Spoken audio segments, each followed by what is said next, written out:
अस्सलाम वालेकुम ਸਾਰੇ ਦੋਸਤਾਂ ਨੂੰ ਸਤਿ ਸ੍ਰੀ ਅਕਾਲ ਪ੍ਰਣਾਮ ਨਮਸਤੇ ਜਿੰਨੇ ਵੀ ਸਾਡੇ ਨਾਲ ਜੁੜੇ ਨੇ ਸਾਰਿਆਂ ਨੂੰ ਅੱਜ ਦੇ ਪ੍ਰੋਗਰਾਮ 'ਚ ਫਿਰ ਵੈਲਕਮ ਕਹਿੰਦੇ ਹਾਂ। Programme chapter number 48 Shri Chand 'ਤੇ ਆਪਾਂ ਕੱਲ ਗੱਲ ਕਰਨ ਦੇ ਸਾਂ ਉਹਦਾ ਇੱਕ ਸੈਸ਼ਨ ਕੀਤਾ ਸੀ ਉਹਦੇ 'ਤੇ ਕੱਲ ਚੈਪਟਰ ਪੂਰਾ ਨਹੀਂ ਸੀ ਹੋ ਸਕਿਆ ਇਸ ਤੋਂ ਅੱਜ ਫਿਰ ਦੁਬਾਰਾ ਜੁੜੇ ਹਾਂ ਤੁਹਾਡੇ ਨਾਲ ਡਾਕਟਰ ਸਾਹਿਬ ਨੂੰ ਡਾਕਟਰ ਦਲਜੀਤ ਨੂੰ ਹਮੇਸ਼ਾ ਤਰ੍ਹਾਂ ਸਾਡੇ ਨਾਲ ਹੁੰਦੇ ਨੇ ਇਸ ਸੈਸ਼ਨ ਦੇ ਵਿੱਚ ਜਿਹੜੇ ਆਥਰ ਨੇ ਇਸ ਬੁੱਕ ਦੇ ਉਹ ਸਾਨੂੰ ਤਫਸੀਲਨ ਦੱਸਦੇ ਨੇ ਇਸ ਜਿਹੜੀ ਹਿਸਟਰੀ ਆ ਉਹਦੇ ਬਾਰੇ। ਸੋ ਬਹੁਤ ਸਾਰੀਆਂ ਗੱਲਾਂ ਜਿਹੜੀਆਂ ਆਪਣੇ ਰਹਿੰਦੀਆਂ ਸੀ ਕਰਨ ਵਾਲੀਆਂ ਉਹ ਅੱਜ ਉਹ ਗੱਲਾਂ ਕਰਨੀਆਂ ਉਹ ਹਿਸਟਰੀ ਪੁੱਛਣੀ ਹੈ। ਸੋ ਜਿੰਨੇ ਵੀ ਦੋਸਤ ਸਾਡੇ ਨਾਲ ਜੁੜੇ ਨੇ ਇਸ ਵੇਲੇ ਇਹਨੂੰ ਵੀਡੀਓ ਨੂੰ ਜ਼ਰੂਰ ਸ਼ੇਅਰ ਕਰੋ ਆਪੋ ਆਪਣੀ ਬਾਲ ਦੇ ਤਾਂ ਕਿ ਵੀਡੀਓ ਸਾਰਿਆਂ ਤੱਕ ਪਹੁੰਚ ਸਕੇ। ਸੋ ਜ਼ਿਆਦਾ ਟਾਈਮ ਨਾ ਲੈਂਦੇ ਡਾਕਟਰ ਸਾਹਿਬ ਨੂੰ ਦੱਸ ਦਿੰਦੇ ਕਿਉਂਕਿ 45 ਮਿੰਟ ਦਾ ਟਾਈਮ ਹੈ ਸਾਡੇ ਸੈਸ਼ਨ ਦਾ ਤੇ ਕੋਸ਼ਿਸ਼ ਕਰਨੀ ਆ ਅੱਜ ਦੇ ਸੈਸ਼ਨ ਦੇ ਵਿੱਚ ਸਾਡਾ ਚੈਪਟਰ ਜਿਹੜਾ ਵਾ ਕਲੀਅਰ ਹੋ ਜਾਏ। ਹਾਂਜੀ ਡਾਕਟਰ ਸਾਹਿਬ ਸਤਿ ਸ਼੍ਰੀ ਅਕਾਲ ਅਸਲਾਮ ਵਾਲੇਕੁਮ। ਸਤਿ ਸ਼੍ਰੀ ਅਕਾਲ ਜੀ ਢਿੱਲੋਂ ਸਾਹਿਬ, ਕੀ ਹਾਲ ਚਾਲ ਹੈ ਤੁਹਾਡਾ ਜੀ? ਬਸ ਇਹ ਠੀਕ ਹੈ ਤੁਹਾਡੀ ਵਧੀਆ ਹੋ? ਬਹੁਤ ਵਧੀਆ, ਤੁਹਾਨੂੰ ਈਦ ਦੀਆਂ ਬਹੁਤ ਬਹੁਤ ਮੁਬਾਰਕਾਂ। ਤੁਹਾਨੂੰ ਵੀ ਮੁਬਾਰਕਾਂ ਜੀ। ਈਦ ਇੱਕ ਦਿਨ ਕੱਲ ਸ਼ਾਇਦ ਹੋਏਗੀ ਡਾਕਟਰ ਸਾਹਿਬ। ਕੱਲ ਕੁਝ ਗੱਲਾਂ ਰਹਿ ਗਈਆਂ ਸੀ ਕਰਨ ਵਾਲੀਆਂ ਉਹ ਗੱਲਾਂ ਆਪਾਂ ਕਰਨੀਆਂ। ਕੁਝ ਸਵਾਲ ਮੇਰੇ ਰਹਿ ਗਏ ਸੀ ਉਹ ਤੇ ਗੱਲ ਕਰਨੀ ਹੈ। ਜ਼ਿਆਦਾ ਗੱਲ ਟਾਈਮ ਆਪਾਂ ਬਿਲਕੁਲ ਰੱਖਣਾ ਆਪਣੇ ਪੁਆਇੰਟ ਤੇ ਆਪਾਂ ਰੱਖਣਾ ਕਿਉਂਕਿ 45 ਮਿੰਟ ਦੇ ਵਿੱਚ ਮੈਨੂੰ ਲੱਗਦਾ ਵੀ ਔਖਾ ਹੋਣਾ ਵਾ ਲੇਕਿਨ ਆਪਾਂ ਕਵਰ ਕਰਨਾ ਹਰ ਸੂਰਤ ਇਸ ਚੈਪਟਰ ਜਿਹੜਾ ਠੀਕ ਹੈ ਜੀ। ਜਿਹੜੇ ਮੈਂ ਕੁਐਸਚਨ ਨੋਟ ਡਾਊਨ ਕੀਤੇ ਆ ਉਹਨਾਂ ਨੂੰ ਆਪਾਂ ਕਵਰ ਕਰਨਾ। ਡਾਕਟਰ ਸਾਹਿਬ ਸਾਰਿਆਂ ਨਾਲੋਂ ਪਹਿਲਾਂ ਮੈਂ ਕੱਲ ਜਿੱਥੇ ਆਪਾਂ ਐਂਡ ਅਖੀਰ ਕੀਤੀ ਸੀ ਮੈਂ ਤੁਹਾਨੂੰ ਤਸਵੀਰ ਦੁਬਾਰਾ ਦਿਖਾਉਣੀ ਜਿਹੜੀ ਮੈਂ ਇੰਟਰਨੈਟ ਤੋਂ ਮੈਂ ਵੇਖੀ ਸੀ ਉਹਦੇ ਤੇ ਗੱਲ ਪੂਰੀ ਨਹੀਂ ਸੀ ਹੋ ਸਕੀ ਵਿਸਤਾਰ ਨਾਲ।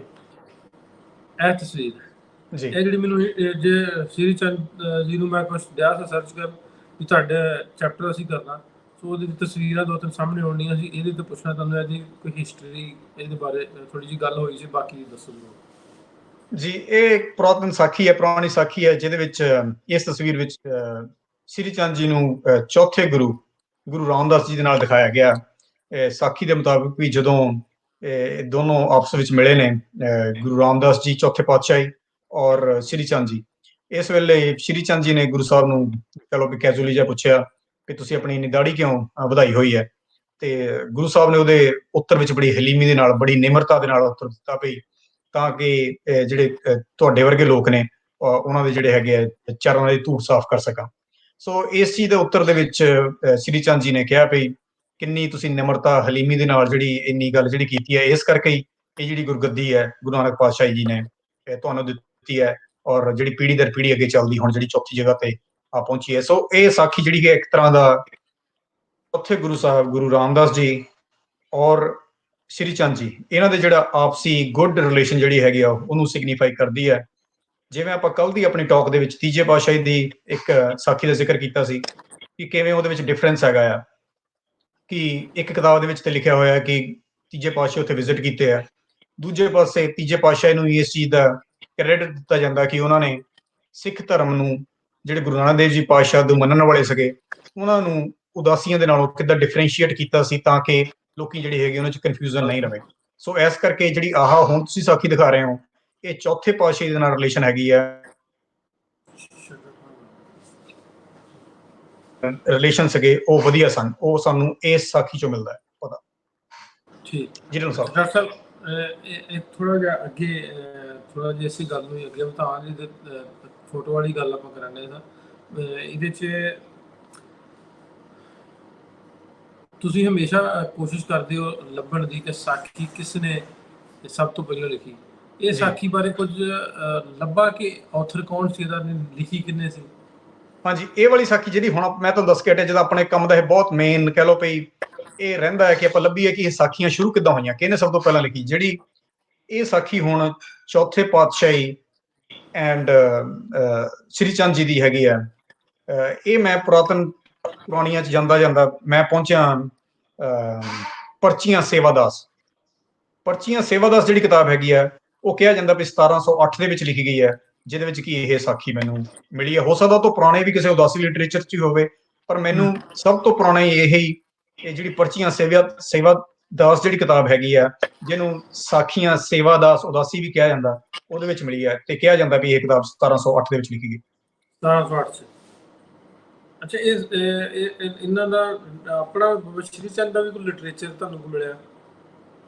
ਹਾਂਜੀ, ਇਹੀ ਜਿਹੜੇ ਹੁਣ ਪਰਚੀਆਂ ਸੇਵਾਦਾਸ ਹੈ, ਮਤਲਬ ਇਹੀ ਕਹਿ ਲਓ ਵੀ ਉਦਾਸੀਆਂ ਦਾ ਆਪਣੇ ਇੱਕ ਲਿਟਰੇਚਰ 'ਚ ਆਉਂਦੀ ਹੈ, ਕਿਉਂਕਿ ਇਹਦੇ ਵਿੱਚ ਇਹਦਾ ਨਾਮ ਤੁਹਾਨੂੰ ਮੈਂ ਹੋਰ ਦੱਸ ਦੇਣਾ। ਪਰਚੀਆਂ ਸੇਵਾਦਾਸ ਬਾਰੇ ਥੋੜੀ ਡਿਟੇਲ ਦੱਸ ਦੇਣਾ ਕਿ ਇਹਨੂੰ ਪਰਚੀਆਂ ਪਾਤਸ਼ਾਹੀ ਦਸਵੀਂ ਵੀ ਕਿਹਾ ਜਾਂਦਾ, ਸਾਖੀਆਂ ਸੇਵਾਦਾਸ ਉਦਾਸੀ ਵੀ ਕਿਹਾ ਜਾਂਦਾ, ਜਾਂ ਮਹੱਲਾ ਦਸਾਂ ਕੀਆਂ ਸਾਖੀਆਂ ਵੀ ਕਿਹਾ ਜਾਂਦਾ, ਜਾਂ ਸਾਖੀਆਂ ਦਸਾਂ ਪਾਤਸ਼ਾਹੀ ਕੀਆਂ ਦੀ ਵੀ ਕਿਹਾ ਜਾਂਦਾ। ਸੋ ਇਹ ਕਹਿ ਲਓ ਵੀ ਇਹ ਪ੍ਰੋਜ਼ ਦੇ ਵਿੱਚ ਹੈਗੀਆਂ 50 ਸਾਖੀਆਂ ਦੇ ਵਿੱਚ, ਜਿਨ੍ਹਾਂ ਵਿੱਚੋਂ ਕਿ 38 ਸਾਖੀਆਂ ਦਸਵੇਂ ਪਾਤਸ਼ਾਹੀ ਦੇ ਨਾਲ ਰਿਲੇਟਡ ਹੈਗੀਆਂ, ਗੁਰੂ ਗੋਬਿੰਦ ਸਿੰਘ ਜੀ ਦੇ ਨਾਲ, ਤੇ ਜਿਹੜੀਆਂ 4 ਸਾਖੀਆਂ ਹੈਗੀਆਂ ਉਹ 9ਵੇਂ ਪਾਤਸ਼ਾਹੀ ਦੇ ਨਾਲ, ਤੇ ਪਹਿਲੇ ਜਿਹੜੇ 8 ਗੁਰੂ ਸਾਹਿਬ ਨੇ ਉਹਨਾਂ ਦੇ ਨਾਲ ਇੱਕ ਇੱਕ ਜਿਹੜੀ ਸਾਖੀ ਉਹ ਸੰਬੰਧਿਤ ਹੈਗੀ ਹੈ। ਤਾਂ ਜਿਹੜੀ ਇੱਕ ਸਾਖੀ ਗੁਰੂ ਰਾਮਦਾਸ ਜੀ ਪਾਤਸ਼ਾਹ ਦੇ ਨਾਲ ਰਿਲੇਟਡ ਹੈਗੀ ਹੈ, ਉਹ ਮੈਂ ਤੁਹਾਨੂੰ ਜਿਹੜੀ ਹੈਗੀ ਆ ਉਹ ਸੁਣਾ ਕੇ ਹਟਿਆ, ਜਿਹੜੀ ਸ਼੍ਰੀ ਚੰਦ ਜੀ ਦੇ ਨਾਲ ਹੈਗੀ ਹੈ। ਸੋ ਇਹ ਜਿਹੜੀ ਕਿਤਾਬ ਹੈ ਪਰਚੀਆਂ ਸੇਵਾਦਾਸ ਢਿੱਲੋਂ ਸਾਹਿਬ, ਇੱਥੇ ਮੈਂ ਇਹ ਦੱਸਦਾ ਜਾਵਾਂ, ਇਹਦੀ ਇੱਕ ਬਹੁਤ ਇੰਪੋਰਟੈਂਸ ਇਹ ਹੈਗੀ ਹੈ ਕਿ ਇਹਦੇ ਵਿੱਚ ਸਾਨੂੰ ਇਹ ਪਤਾ ਲੱਗਦਾ, ਕਿਉਂਕਿ ਇਹ ਕਿਹਾ ਜਾਂਦਾ ਕਿ ਸੇਵਾਦਾਸ ਜੀ ਵੱਲੋਂ ਉਹ ਜਿਹੜਾ ਆਪਣਾ ਸਾਊਥ ਇੰਡੀਆ ਹੈਗਾ, ਜਿੱਧਰ ਦੱਖਣ ਵੱਲ ਗੁਰੂ ਸਾਹਿਬ ਗਏ ਸੀ, ਉੱਥੇ ਜਿਹੜੀ ਇਹ ਲਿਖਤ ਹੈਗੀ ਹੈ, ਇਹਦੇ 'ਚ ਆਪਾਂ ਨੂੰ ਕੁਝ ਗੁਰੂ ਸਾਹਿਬ ਦੇ ਆਖਰੀ ਸਮੇਂ ਦਾ, 10ਵੇਂ ਪਾਤਸ਼ਾਹ ਦੇ ਆਖਰੀ ਸਮੇਂ ਦੀ ਵੀ ਕੁਝ ਜਾਣਕਾਰੀ ਮਿਲਦੀ ਹੈ, ਜਿਹਦੇ 'ਚ ਉਹ ਦੱਸਦੇ ਆ ਥੋੜਾ ਜਿਹਾ ਜ਼ਫਰਨਾਮਾ ਦਾ ਸੈਂਪਲ ਵੀ ਹੈਗਾ ਇਸ ਕਿਤਾਬ ਦੇ ਵਿੱਚ। ਤੇ ਨਾਲ ਉਹਨਾਂ ਨੇ ਇਹ ਵੀ ਲਿਖਿਆ ਕਿ ਔਰੰਗਜ਼ੇਬ ਨੂੰ ਜਾ ਕੇ ਭਾਈ ਦਇਆ ਸਿੰਘ ਨੇ ਜ਼ਫਰਨਾਮਾ ਦਿੱਤਾ, ਜਿਸ 'ਚ ਤਰੀਕ ਤਾਂ ਨਹੀਂ ਦੱਸੀ। ਦਰਅਸਲ ਮੈਂ ਇਹ ਸਾਖੀਆਂ ਪੜ੍ਹ ਰਿਹਾ ਸੀ, ਮੈਂ ਲੱਭਣ ਦੀ ਕੋਸ਼ਿਸ਼ ਕਰ ਰਿਹਾ ਸੀ ਕੋਈ ਕੰਟੈਂਪਰੇਰੀ ਸੋਰਸ ਖਾਲਸਾ ਜਦੋਂ ਸਾਜਿਆ ਗਿਆ 1699 'ਚ। ਸੋ ਇਹਦੇ ਵਿੱਚ ਮੈਨੂੰ ਉਹ ਐਗਜ਼ੈਕਟ ਡੇਟ ਤਾਂ ਨਹੀਂ ਪਤਾ ਲੱਗ ਸਕੀ, ਪਰ ਜਦੋਂ ਜਾ ਕੇ ਜ਼ਫਰਨਾਮਾ ਭਾਈ ਦਇਆ ਸਿੰਘ ਜੀ ਔਰੰਗਜ਼ੇਬ ਨੂੰ ਦਿੰਦੇ ਆ ਇਹਨਾਂ ਸਾਖੀਆਂ ਦੇ ਮੁਤਾਬਕ, ਉਹਦੇ 'ਚ ਉਹ ਉਹਨੂੰ ਜ਼ਰੂਰ ਇਹ ਕਹਿੰਦੇ ਆ ਵੀ ਖਾਲਸੇ ਦਾ ਜਨਮ ਹੁਣ ਹੋ ਚੁੱਕਾ ਹੈ, ਵੀ ਹੁਣ ਤੇਰੀ ਕਹਿ ਲਓ ਵੀ ਖੈਰ ਨਹੀਂ ਹੈ, ਇਹ ਜਿਹੜਾ ਖਾਲਸਾ ਹੈ ਉਹਨੇ ਆਪਣਾ ਜਨਮ ਜਿਹੜਾ ਉਹ ਲੈ ਲਿਆ, ਖਾਲਸਾ ਰੂਪ ਜਿਹੜਾ ਸਥਾਪਨਾ ਸੀ ਗੁਰੂ ਗੋਬਿੰਦ ਸਿੰਘ ਜੀ ਨੇ ਉਹ ਕਰ ਦਿੱਤੀ ਹੈ। ਸੋ ਇਹ ਸਾਖੀਆਂ ਦੀ ਇਸ ਕਰਕੇ ਬਹੁਤ ਇੰਪੋਰਟੈਂਸ ਹੈਗੀ ਹੈ, ਜਿਨ੍ਹਾਂ ਦੇ ਵਿੱਚੋਂ ਭਾਈ ਦਇਆ ਸਿੰਘ ਦਾ ਨਾਮ ਆ, ਮੈਨੂੰ ਉਹਦਾ ਦੱਸਿਓ ਵਿੱਚ ਹੀ, ਤੁਹਾਨੂੰ ਸੌਰੀ ਇੰਟਰਰਪਟ ਕੀਤਾ। ਹਾਂਜੀ, ਦਇਆ ਸਿੰਘ ਜੀ ਉਹ ਸੀਗੇ ਜਿਨ੍ਹਾਂ ਦੇ ਥਰੂ ਜ਼ਫਰਨਾਮਾ ਗੁਰੂ ਗੋਬਿੰਦ ਸਿੰਘ ਜੀ ਪਾਤਸ਼ਾਹ ਨੇ ਭਾਈ ਦਇਆ ਸਿੰਘ ਜੀ ਦੇ ਕੋਲ ਔਰੰਗਜ਼ੇਬ ਨੂੰ ਭੇਜਿਆ ਸੀ। ਇਹਦੇ ਲਈ ਵੀ ਬਹੁਤ ਕੰਟਰੋਵਰਸੀ ਇੰਟਰਨੈਟ ਤੇ ਕਈ ਵਾਰੀ ਰਹਿੰਦੀ ਹੈ ਕਿ ਕਿਹਦੇ ਕੋਲ ਭੇਜਿਆ ਸੀ ਔਰ ਕਿਹੜੀ ਕਿਤਾਬ 'ਚ ਲਿਖਿਆ ਗਿਆ।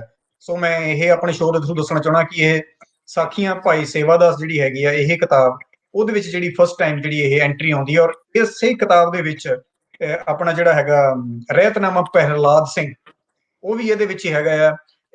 ਤੇ ਗੁਰੂ 10ਵੇਂ ਪਾਤਸ਼ਾਹ ਗੁਰੂ ਗੋਬਿੰਦ ਸਿੰਘ ਜੀ ਦੇ ਬਹਾਦਰ ਸ਼ਾਹ ਦੇ ਨਾਲ, ਜਿਹੜਾ ਕਿ ਔਰੰਗਜ਼ੇਬ ਦਾ ਬੇਟਾ ਸੀ, ਜਿਹੜੇ ਕੁਝ ਵਧੀਆ ਸੰਬੰਧ ਨੇ, ਉਹਨਾਂ ਦਾ ਜ਼ਿਕਰ ਵੀ ਆਪਾਂ ਨੂੰ ਜਿਹੜਾ ਹੈਗਾ ਇਹ ਸਾਖੀਆਂ ਦੇ ਵਿੱਚ ਜਿਹੜਾ ਹੈ ਇਹ ਮਿਲਦਾ ਹੈ।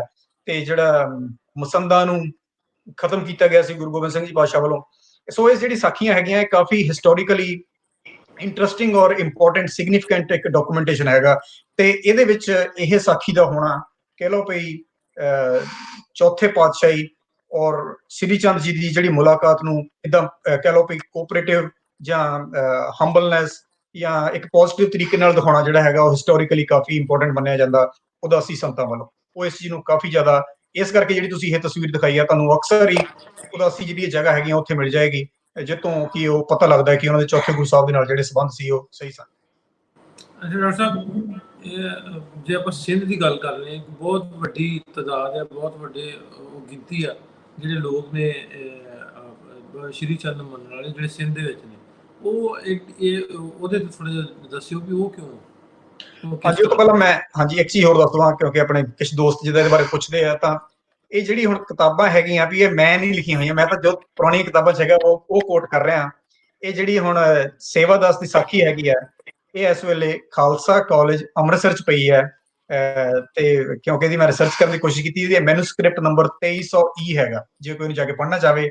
ਵੈਸੇ ਇਹਨੂੰ ਪੰਜਾਬ ਭਾਸ਼ਾ ਵਿਭਾਗ ਨੇ 1961 ਦੇ ਵਿੱਚ ਪਹਿਲੀ ਵਾਰੀ ਪਬਲਿਸ਼ ਵੀ ਕੀਤਾ ਸੀ, ਤੇ ਮੁੜ ਕੇ ਦਾ ਸੈਕੰਡ ਐਡੀਸ਼ਨ ਸੀ ਜਿਹੜਾ 1978 ਦੇ ਵਿੱਚ ਜਿਹੜਾ ਸੀ ਉਹ ਕੱਢਿਆ ਗਿਆ। ਇਹਦੇ 'ਚ ਖਾਸ ਕਰਕੇ ਜ਼ਫਰਨਾਮਾ ਦੇ ਨਾਲ ਜੇ ਕੋਈ ਇੰਟਰਸਟਿਡ ਹੈਗਾ ਉਹਦੀ ਰਿਸਰਚ ਕਰਨਾ, ਇਸ ਜਿਹੜੀ ਕਿ ਉਹ ਇਨਫੋਰਮੇਸ਼ਨ ਜਿਹੜੀ ਮਿਲ ਜਾਂਦੀ ਹੈ। ਸੋ ਹੁਣ ਆਪਾਂ ਗੱਲ ਕਰਦੇ ਹਾਂ ਵੀ ਸਿੰਧ ਦੇ ਵਿੱਚ, ਸਿੰਧ ਦੇ ਵਿੱਚ ਜਿਹੜੇ ਆਪਣੇ ਸ੍ਰੀ ਚੰਦ ਜੀ ਸੀਗੇ, ਇਹਨਾਂ ਨੇ ਵਿਜ਼ਿਟ ਕੀਤਾ 16th ਸੈਂਚੁਰੀ ਦੇ ਸੈਕੰਡ ਹਾਫ ਦੇ ਵਿੱਚ। ਸੋ ਉੱਥੇ ਜਾ ਕੇ ਉਹਨਾਂ ਨੇ 2 ਧੂਣੇ ਸੀ ਜਿਹੜੇ ਉਹ ਐਸਟੈਬਲਿਸ਼ ਕੀਤੇ ਨੇ, ਇੱਕ ਰੋੜੀ ਤੇ ਦੂਜਾ ਹੈਗਾ ਫਕੀਰ ਜੋ ਗੋਥ ਥੱਟਾ। ਸੋ ਇਹ 2 ਜਗ੍ਹਾ ਸੀਗੀਆਂ ਸਿੰਧ ਦੇ ਵਿੱਚ ਜਿੱਥੇ ਆਪਣੇ ਸ੍ਰੀ ਚੰਦ ਜੀ ਨੇ ਵਿਜ਼ਿਟ ਕੀਤੀ ਹੈ, ਤੇ ਉੱਥੇ ਕਾਫੀ ਜ਼ਿਆਦਾ ਉਹਨਾਂ ਦੇ ਜਿਹੜੇ ਸ਼ਰਧਾਲੂ ਸੀ ਬਣੇ। ਔਰ ਹੁਣ ਤੱਕ ਸਿੰਧ ਇੱਕ ਇਹੋ ਜਿਹੀ ਜਗ੍ਹਾ ਹੈਗੀ ਆ ਜਿੱਥੇ ਕਿ ਇਹਨਾਂ ਦੇ ਹਾਲੇ ਵੀ ਸ਼ਰਧਾਲੂ ਕਹਿ ਲਓ ਕਿ ਵਰਲਡ ਦੇ ਵਿੱਚ ਜੇ ਸਭ ਤੋਂ ਜ਼ਿਆਦਾ ਹੈਗੇ ਨੇ, ਤੇ ਉਹ ਸਿੰਧ ਪਾਕਿਸਤਾਨ ਦੇ ਵਿੱਚ ਜਿਹੜੇ ਹੈਗੇ ਆ ਉਹ ਪਾਏ ਜਾਂਦੇ ਆ। ਜਿਹੜਾ ਤੁਹਾਡਾ ਪਹਿਲਾ ਕੁਐਸਚਨ ਸੀਗਾ, ਸੌਰੀ ਮੈਂ ਉਹ ਤੋਂ ਥੋੜਾ ਸਾਈਡ ਟਰੈਕ ਹੋ ਗਿਆ ਸੀ, ਵੀ ਇਹਨਾਂ ਦੀ ਕੋਈ ਲਿਟਰੇਚਰ ਹੋਰ ਸ੍ਰੀ ਚੰਦ ਜੀ ਦਾ ਜਿਹੜਾ ਲਿਖਿਆ ਹੋਇਆ ਕੋਈ ਹੋਰ ਲਿਟਰੇਚਰ ਇਹਨਾਂ ਵੱਲੋਂ ਲਿਖਿਆ ਹੋਇਆ ਕਾਫੀ ਜ਼ਿਆਦਾ ਜਿਹੜਾ ਹੈਗਾ ਉਹ ਸਿੰਧ ਦੇ ਇਲਾਕੇ ਦੇ ਵਿੱਚ ਪੜ੍ਹਿਆ ਜਾਂਦਾ, ਜਿਨ੍ਹਾਂ ਵਿੱਚੋਂ ਹੈਗੀ ਆਪਣੇ ਮਾਤਰੇ ਸ਼ਾਸਤਰ ਆਰਤਾ, ਗੁਰੂ ਗਾਇਤਰੀ, ਸਹੰਸਰਨਾਮਾ, ਮਾਤਰਾ ਬਾਣੀ ਤੇ ਕਿੰਨੀਆਂ ਕਮੈਂਟਰੀਜ਼ ਇਹਨਾਂ ਦੀਆਂ ਹੈਗੀਆਂ ਵੇਦਾਂ ਤੇ ਉਪਨਿਸ਼ਦ ਤੇ। ਗੁਰੂ ਨਾਨਕ ਸਾਹਿਬ ਜੀ ਦੀ ਵੀ ਪ੍ਰੇਜ਼ ਦੇ ਵਿੱਚ ਇਹਨਾਂ ਨੇ 125 ਪੌੜੀਆਂ ਦੀ ਜਿਹੜੀ ਹੈਗੀ ਆ ਇਹ ਗੁਰੂ ਨਾਨਕ ਸਹੰਸਰਨਾਮਾ ਜਿਹੜਾ ਲਿਖਿਆ ਹੋਇਆ। ਸੋ ਕਾਫੀ ਜ਼ਿਆਦਾ ਸਕੋਲਰਲੀ ਲਿਟਰੇਚਰ ਜਿਹੜਾ ਹੈਗਾ ਬਾਬਾ ਸ਼੍ਰੀ ਚੰਦ ਵੱਲੋਂ ਲਿਖਿਆ ਜਾਂਦਾ ਮਿਲ ਜਾਂਦਾ, ਜਿਹੜਾ ਸਿੰਧ ਦੇ ਇਲਾਕੇ ਦੇ ਵਿੱਚ ਇਸ ਵੇਲੇ ਵੀ ਜਿਹੜੇ ਨਾਨਕ ਪੰਥੀ ਹੈਗੇ ਆ, ਜਿਹੜੇ ਸਹਿਜਧਾਰੀ ਸਿੱਖ ਹੈਗੇ ਆ, ਜਾਂ ਕਈ ਹਿੰਦੂ ਫੈਮਿਲੀਜ਼ ਵੀ ਹੈਗੀਆਂ ਜਿਹੜੀਆਂ ਸਿੰਧ ਦੇ ਇਲਾਕੇ 'ਚ ਰਹਿੰਦੀਆਂ ਪਾਕਿਸਤਾਨ ਦੇ ਵਿੱਚ, ਉਹ ਇਹ ਜਿਹੜਾ ਲਿਟਰੇਚਰ ਬਾਏ ਬਾਬਾ ਸ਼੍ਰੀ ਚੰਦ ਜੀ, ਜਿਹੜੇ ਮੈਂ ਕੁਝ ਤੁਹਾਨੂੰ ਐਗਜ਼ਾਮਪਲਸ ਦੱਸ ਕੇ ਹਟਿਆ, ਉਹ ਕਾਫੀ ਜਿਹੜੀਆਂ ਰਿਸਾਈਟ ਕਰਦੀਆਂ। ਇਹਦੇ ਬਾਰੇ ਮੈਂ ਆਪਣੀ ਕਿਤਾਬ ਦੇ ਵਿੱਚ ਕੋਟੇਸ਼ਨ ਢਿੱਲੋਂ ਸਾਹਿਬ ਦਿੱਤੀ ਹੋਈ, ਜਿਹੜੀ ਮੈਂ ਤੁਹਾਨੂੰ ਦੱਸ ਦੇਣਾ। ਪ੍ਰੋਫੈਸਰ ਮਦਨਜੀਤ ਕੌਰ ਨੇ, ਉਹਨਾਂ ਨੇ ਇਹਨਾਂ ਉੱਤੇ ਕਾਫੀ ਜਿਹੜਾ ਹੈਗਾ ਰਿਸਰਚ ਕੀਤੀ ਹੋਈ ਹੈ।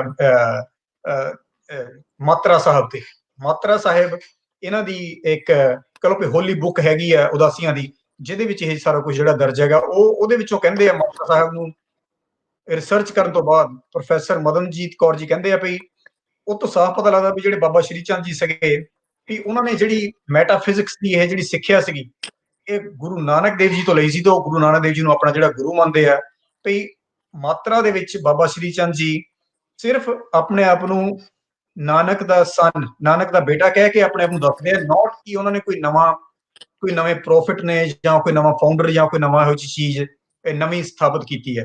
ਸੋ ਇਹ ਤੋਂ ਇਹ ਪਤਾ ਲੱਗਦਾ ਵੀ ਪ੍ਰੋਫੈਸਰ ਮਦਨਜੀਤ ਕੌਰ ਜੀ ਕਹਿੰਦੇ ਨੇ ਵੀ ਇਹ ਤੋਂ ਪਤਾ ਲੱਗਦਾ ਵੀ ਬਾਬਾ ਸ਼੍ਰੀ ਚੰਦ ਜੀ ਨਾ ਹੀ ਕੋਈ ਰੈਬਲ ਸੀਗੇ, ਨਾ ਹੀ ਉਹ ਹੋਸਟਾਈਲ ਸੀਗੇ to the religious system founded by his father.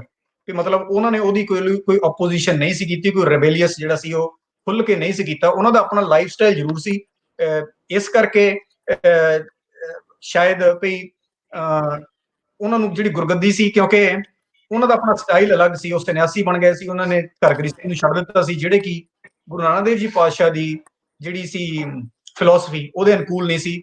ਪਰ ਅਦਰਵਾਈਜ਼ ਉਹ ਜਿਹੜੇ ਸੀ ਗੁਰੂ ਅੰਗਦ ਦੇਵ ਜੀ ਪਾਤਸ਼ਾਹ ਦੀ ਸਿਲੈਕਸ਼ਨ ਤੋਂ ਜਿਹੜੇ ਸੀ ਆਪੋਜੀਸ਼ਨ ਨਹੀਂ ਸੀ ਕੀਤੀ। ਹੈ ਪ੍ਰੋਫੈਸਰ ਮਦਨਜੀਤ ਕੌਰ ਦੀ ਜਿਹੜੀ ਰਿਸਰਚ ਹੈਗੀ ਆ ਗੁਰੂ ਨਾਨਕ ਦੇਵ ਯੂਨੀਵਰਸਿਟੀ 'ਚ ਉਹਨਾਂ ਦਾ ਜਿਹੜਾ ਪੇਪਰ ਪਬਲਿਸ਼ ਹੋਇਆ, ਉਹਦੇ 'ਚ ਮੈਂ ਤੁਹਾਨੂੰ ਕੋਟ ਕਰਕੇ ਦੱਸ ਰਿਹਾ। ਤੇ ਨਾਲ ਉਹ ਇਹ ਵੀ ਦੱਸਦੇ ਆ ਵੀ ਉਦਾਸੀ ਮਾਤਰਾ ਨੂੰ ਜਦੋਂ ਉਹ ਪੜ੍ਹਦੇ ਆ, ਉਹ ਕਹਿੰਦੇ ਬੜੀ ਕਲੀਅਰਲੀ ਕਿ it is also clear from the evidence of Udasi Matras that although the Udasis revere Guru Granth Sahib, their interpretation of Sikhism is Vedantic। ਮਤਲਬ ਵੀ ਭਾਵੇਂ ਉਹ ਗੁਰੂ ਗ੍ਰੰਥ ਸਾਹਿਬ ਤਾਂ ਆਸਥਾ ਰੱਖਦੇ ਆ, ਜਿਹੜੇ ਉਦਾਸੀ ਲੋਕ ਹੈਗੇ ਉਹ ਆਸਥਾ ਰੱਖਦੇ ਆ, ਪਰ ਜਿਹੜਾ ਉਹਨਾਂ ਦਾ ਫਿਲਾਸਫੀ ਸਮਝਣ ਦਾ ਤਰੀਕਾ ਉਹ ਵਿਦਾਂਤਿਕ ਹੈਗਾ, ਮਤਲਬ ਮੋਰ ਟੁਵਰਡਸ ਹਿੰਦੂਇਜ਼ਮ ਹੈਗਾ। ਉਹ ਉਸ ਤਰੀਕੇ ਨਾਲ ਜਿਹੜੀ ਹੈਗੀ ਆ ਜਿਹੜੀ ਇੰਟਰਪ੍ਰੀਟੇਸ਼ਨ ਹੈ ਸਿੱਖੀਜ਼ਮ ਦੀ ਜਿਹੜੀ ਫਿਲਾਸਫੀ ਆ, ਉਹਨਾਂ ਨੇ ਆਪਣੇ ਆਪ ਨੂੰ ਉਸ ਹਿਸਾਬ ਦੇ ਨਾਲ ਢਾਲਿਆ ਹੋਇਆ according to Vedantic, according to Vedas, ਜਿਹੜੀ ਕਿ it was heavily studied by Baba Shri Chand ji. Dhillon Sahib doctor ਸਾਹਿਬ, ਜੀ ਬਾਬੇ ਸ਼੍ਰੀ ਚੰਦ ਦੀ ਗੱਲ ਹੁੰਦੀ, ਇਹਨਾਂ ਨੇ ਆਪਣੀ ਗੱਦੀ ਕਿਸ ਨੂੰ ਦਿੱਤੀ ਸੀ, ਕਿਹਨੂੰ ਦਿੱਤੀ ਸੀ ਅੱਗੇ? ਇਹ ਦੇਖੋ ਜੀ, ਇਹਨਾਂ ਨੇ ਆਪਣੀ ਸ਼ਾਦੀ ਤਾਂ ਹੋਈ ਨਹੀਂ, ਸੋ ਇਹਨਾਂ ਦੇ ਆਪਣੇ ਕੋਈ ਔਲਾਦ ਨਹੀਂ ਸੀ। ਸੋ ਇਹਨਾਂ ਨੇ ਸਾਰੀ ਉਮਰ ਕਹ ਲਓ ਵੀ ਸੰਸਾਰ ਨੂੰ ਇਹਦਾ ਤਿਆਗੀ ਰੱਖਿਆ, ਘਰ ਗ੍ਰਸਤੀ 'ਚ ਸ਼ਾਮਲ ਨਹੀਂ ਹੋਏ। ਤੇ ਇਹਨਾਂ ਨੇ ਅੱਗੇ ਬਾਬਾ ਗੁਰਦਿੱਤਾ ਜੀ ਨੂੰ ਆਪਣਾ ਜਿਹੜਾ ਸੀ ਅੱਗੇ ਗੱਦੀ ਸੌਂਪੀ। ਬਾਬਾ ਗੁਰਦਿੱਤਾ ਜੀ ਕੌਣ ਸਨ? ਇਹ 6ਵੇਂ ਪਾਤਸ਼ਾਹੀ ਗੁਰੂ ਹਰਗੋਬਿੰਦ ਜੀ ਦੇ ਬੇਟੇ ਸਨ।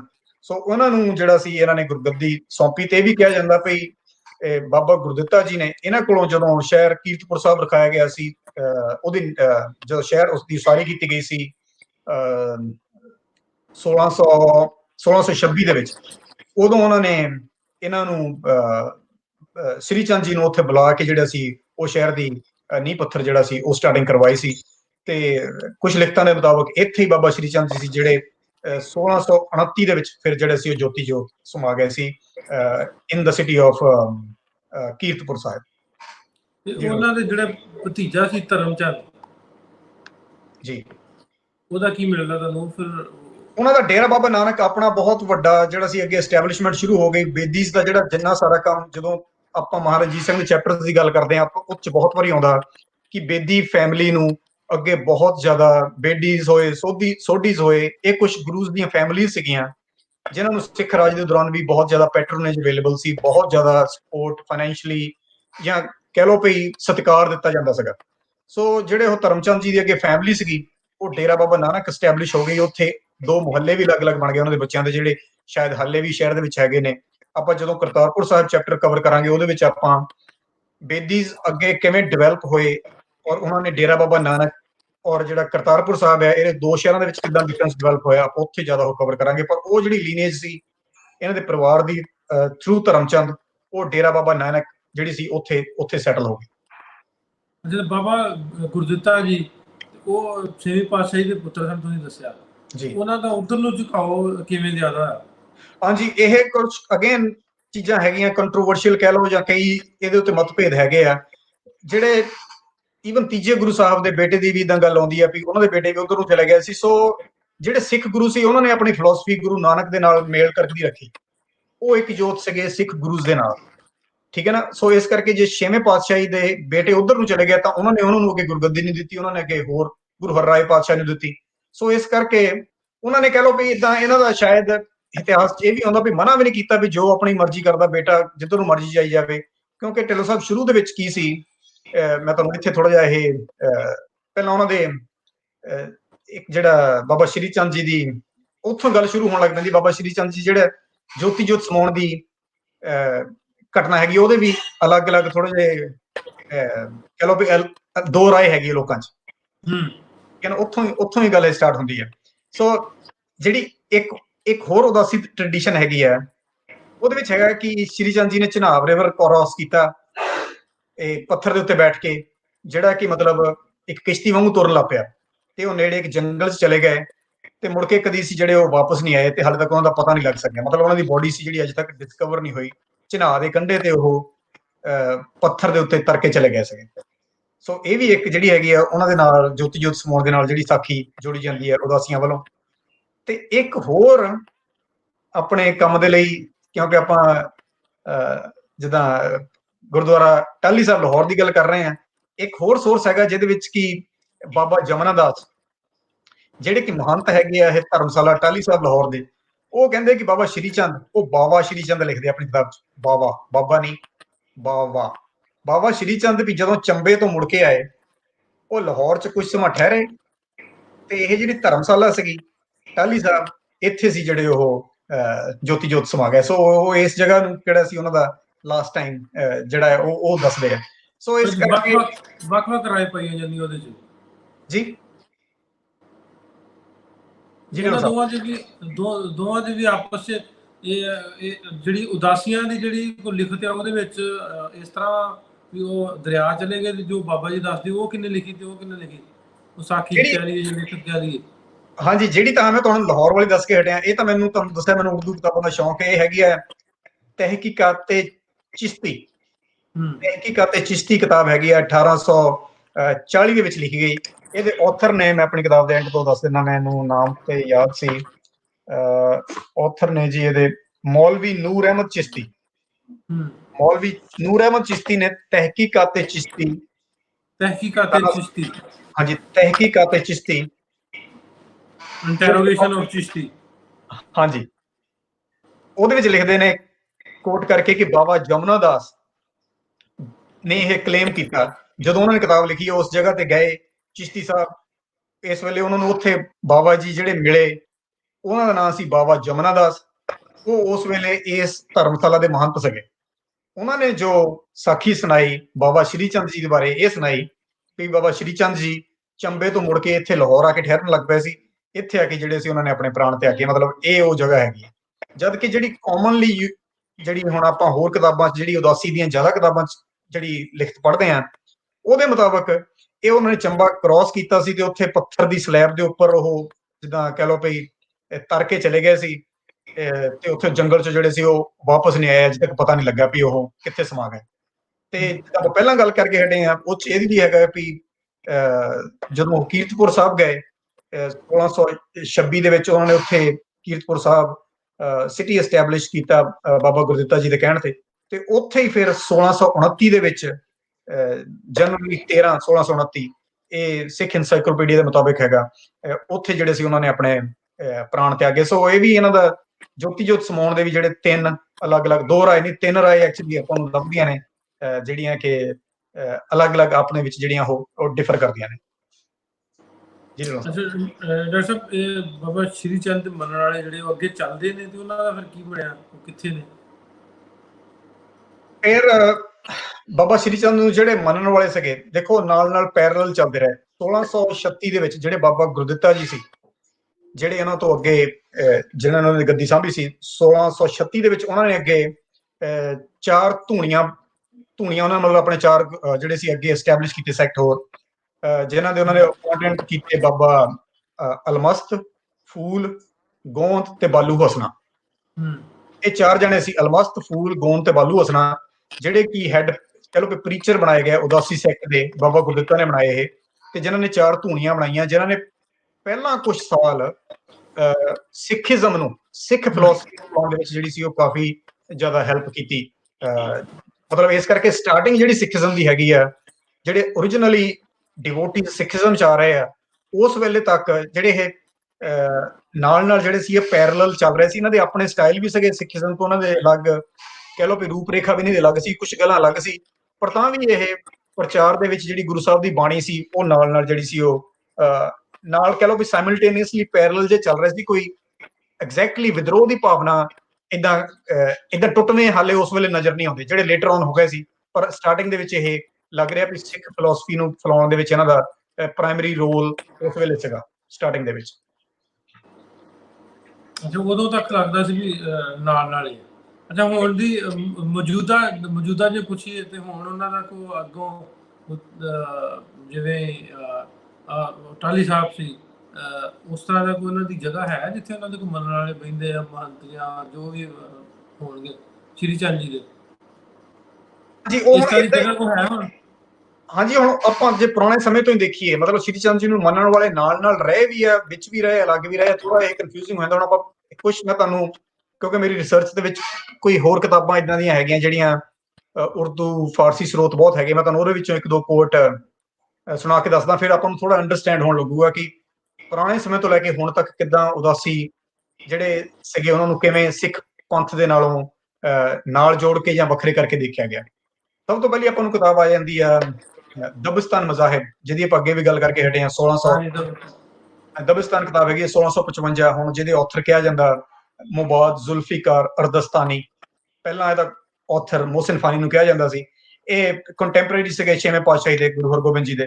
ਉਹ ਆਪਣੀ ਕਿਤਾਬ 'ਚ ਲਿਖਦੇ ਆ, ਮੈਂ ਉਹਦੀ ਇੰਗਲਿਸ਼ ਟ੍ਰਾਂਸਲੇਸ਼ਨ ਕਰਕੇ ਦੱਸਦਾ, ਜਿਹੜੀ ਡਾਕਟਰ ਗੰਡਾ ਸਿੰਘ ਜੀ ਨੇ ਕੀਤੀ ਹੋਈ ਆ।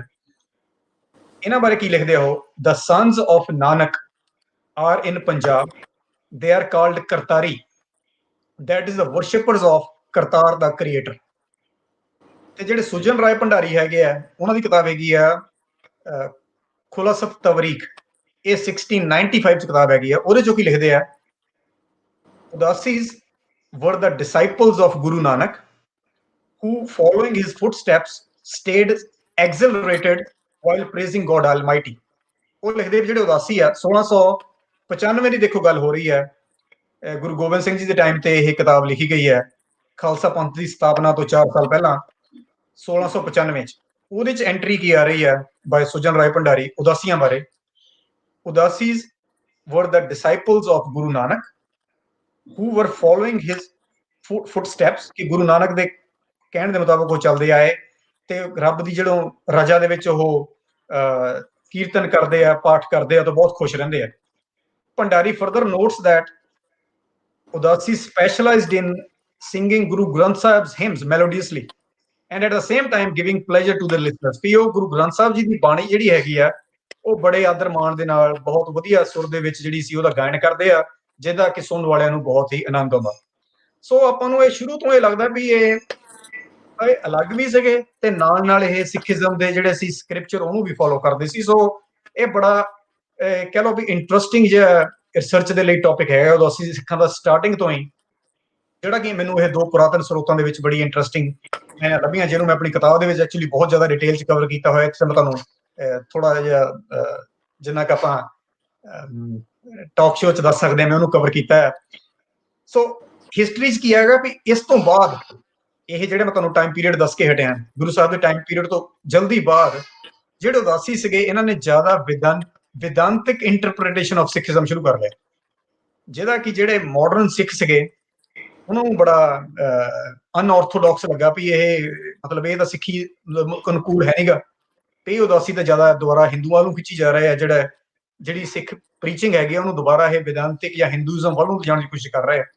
ਸੋ ਇਹ ਇੱਕ ਕਾਰਨ ਸੀ ਵੀ ਮਾਡਰਨ ਸਮੇਂ 'ਚ ਹੁਣ ਜਦੋਂ ਤੁਸੀਂ ਕਹਿੰਦੇ ਆ ਜਿਹੜੇ ਕਈ ਖਾਲਸਾ ਸਿੰਘ ਹੈਗੇ ਆ, ਉਹ ਉਦਾਸੀਆਂ ਨੂੰ ਜਾਂ ਨਾਨਕ ਪੰਥੀਆਂ ਨੂੰ ਕਈ ਵਾਰੀ ਕਹਿ ਲਓ ਵੀ ਗੱਲਬਾਤ 'ਚ ਪ੍ਰੋਪਰ ਵਧੀਆ ਸਿੱਖ ਜਿਹੜਾ ਉਹ ਨਹੀਂ ਸਮਝਦੇ। ਉਹਨਾਂ ਦੀ ਜਿਹੜੀ ਉਹਨਾਂ ਦਾ ਰੀਜ਼ਨ ਮੇਨ ਹੈਗਾ ਵੀ ਭਾਵੇਂ ਜਿਹੜੇ ਉਦਾਸੀ ਹੈਗੇ ਢਿੱਲੋਂ ਸਾਹਿਬ, ਇਹਨਾਂ ਨੇ ਗੁਰੂ ਨਾਨਕ ਦੇਵ ਜੀ ਤੋਂ ਲੈ ਕੇ ਗੁਰੂ ਗੋਬਿੰਦ ਸਿੰਘ ਜੀ ਤੱਕ ਇਹ ਗੁਰਗੱਦੀ ਮੰਨਦੇ ਆ, ਇਹ ਇਦਾਂ ਨਹੀਂ ਕਹਿੰਦੇ ਵੀ ਇਹ ਗੁਰੂ ਨਹੀਂ ਸਨ, ਪਰ ਨਾਲ ਨਾਲ ਹੀ ਇਹ ਆਪਣੀ ਜਿਹੜੀ ਸਪਿਰਿਚੁਅਲ ਲਿੰਕ ਹੈ ਉਹ ਬਾਬਾ ਸ਼੍ਰੀ ਚੰਦ ਜੀ ਨੂੰ ਜੋੜਦੇ ਆ ਥਰੂ ਬਾਬਾ ਗੁਰਦਿੱਤਾ, ਤੇ ਜਿਹੜੀਆਂ ਆਦ ਉਦਾਸੀਆਂ ਸੀਗੀਆਂ ਇਹਨਾਂ ਦੀਆਂ 4 ਧੂਣੇ ਵਾਲੀਆਂ, ਤੇ ਨਾਲ ਇਹਨਾਂ ਦੀਆਂ 6 ਬਖਸ਼ਿਸ਼ਾਂ ਸੀ।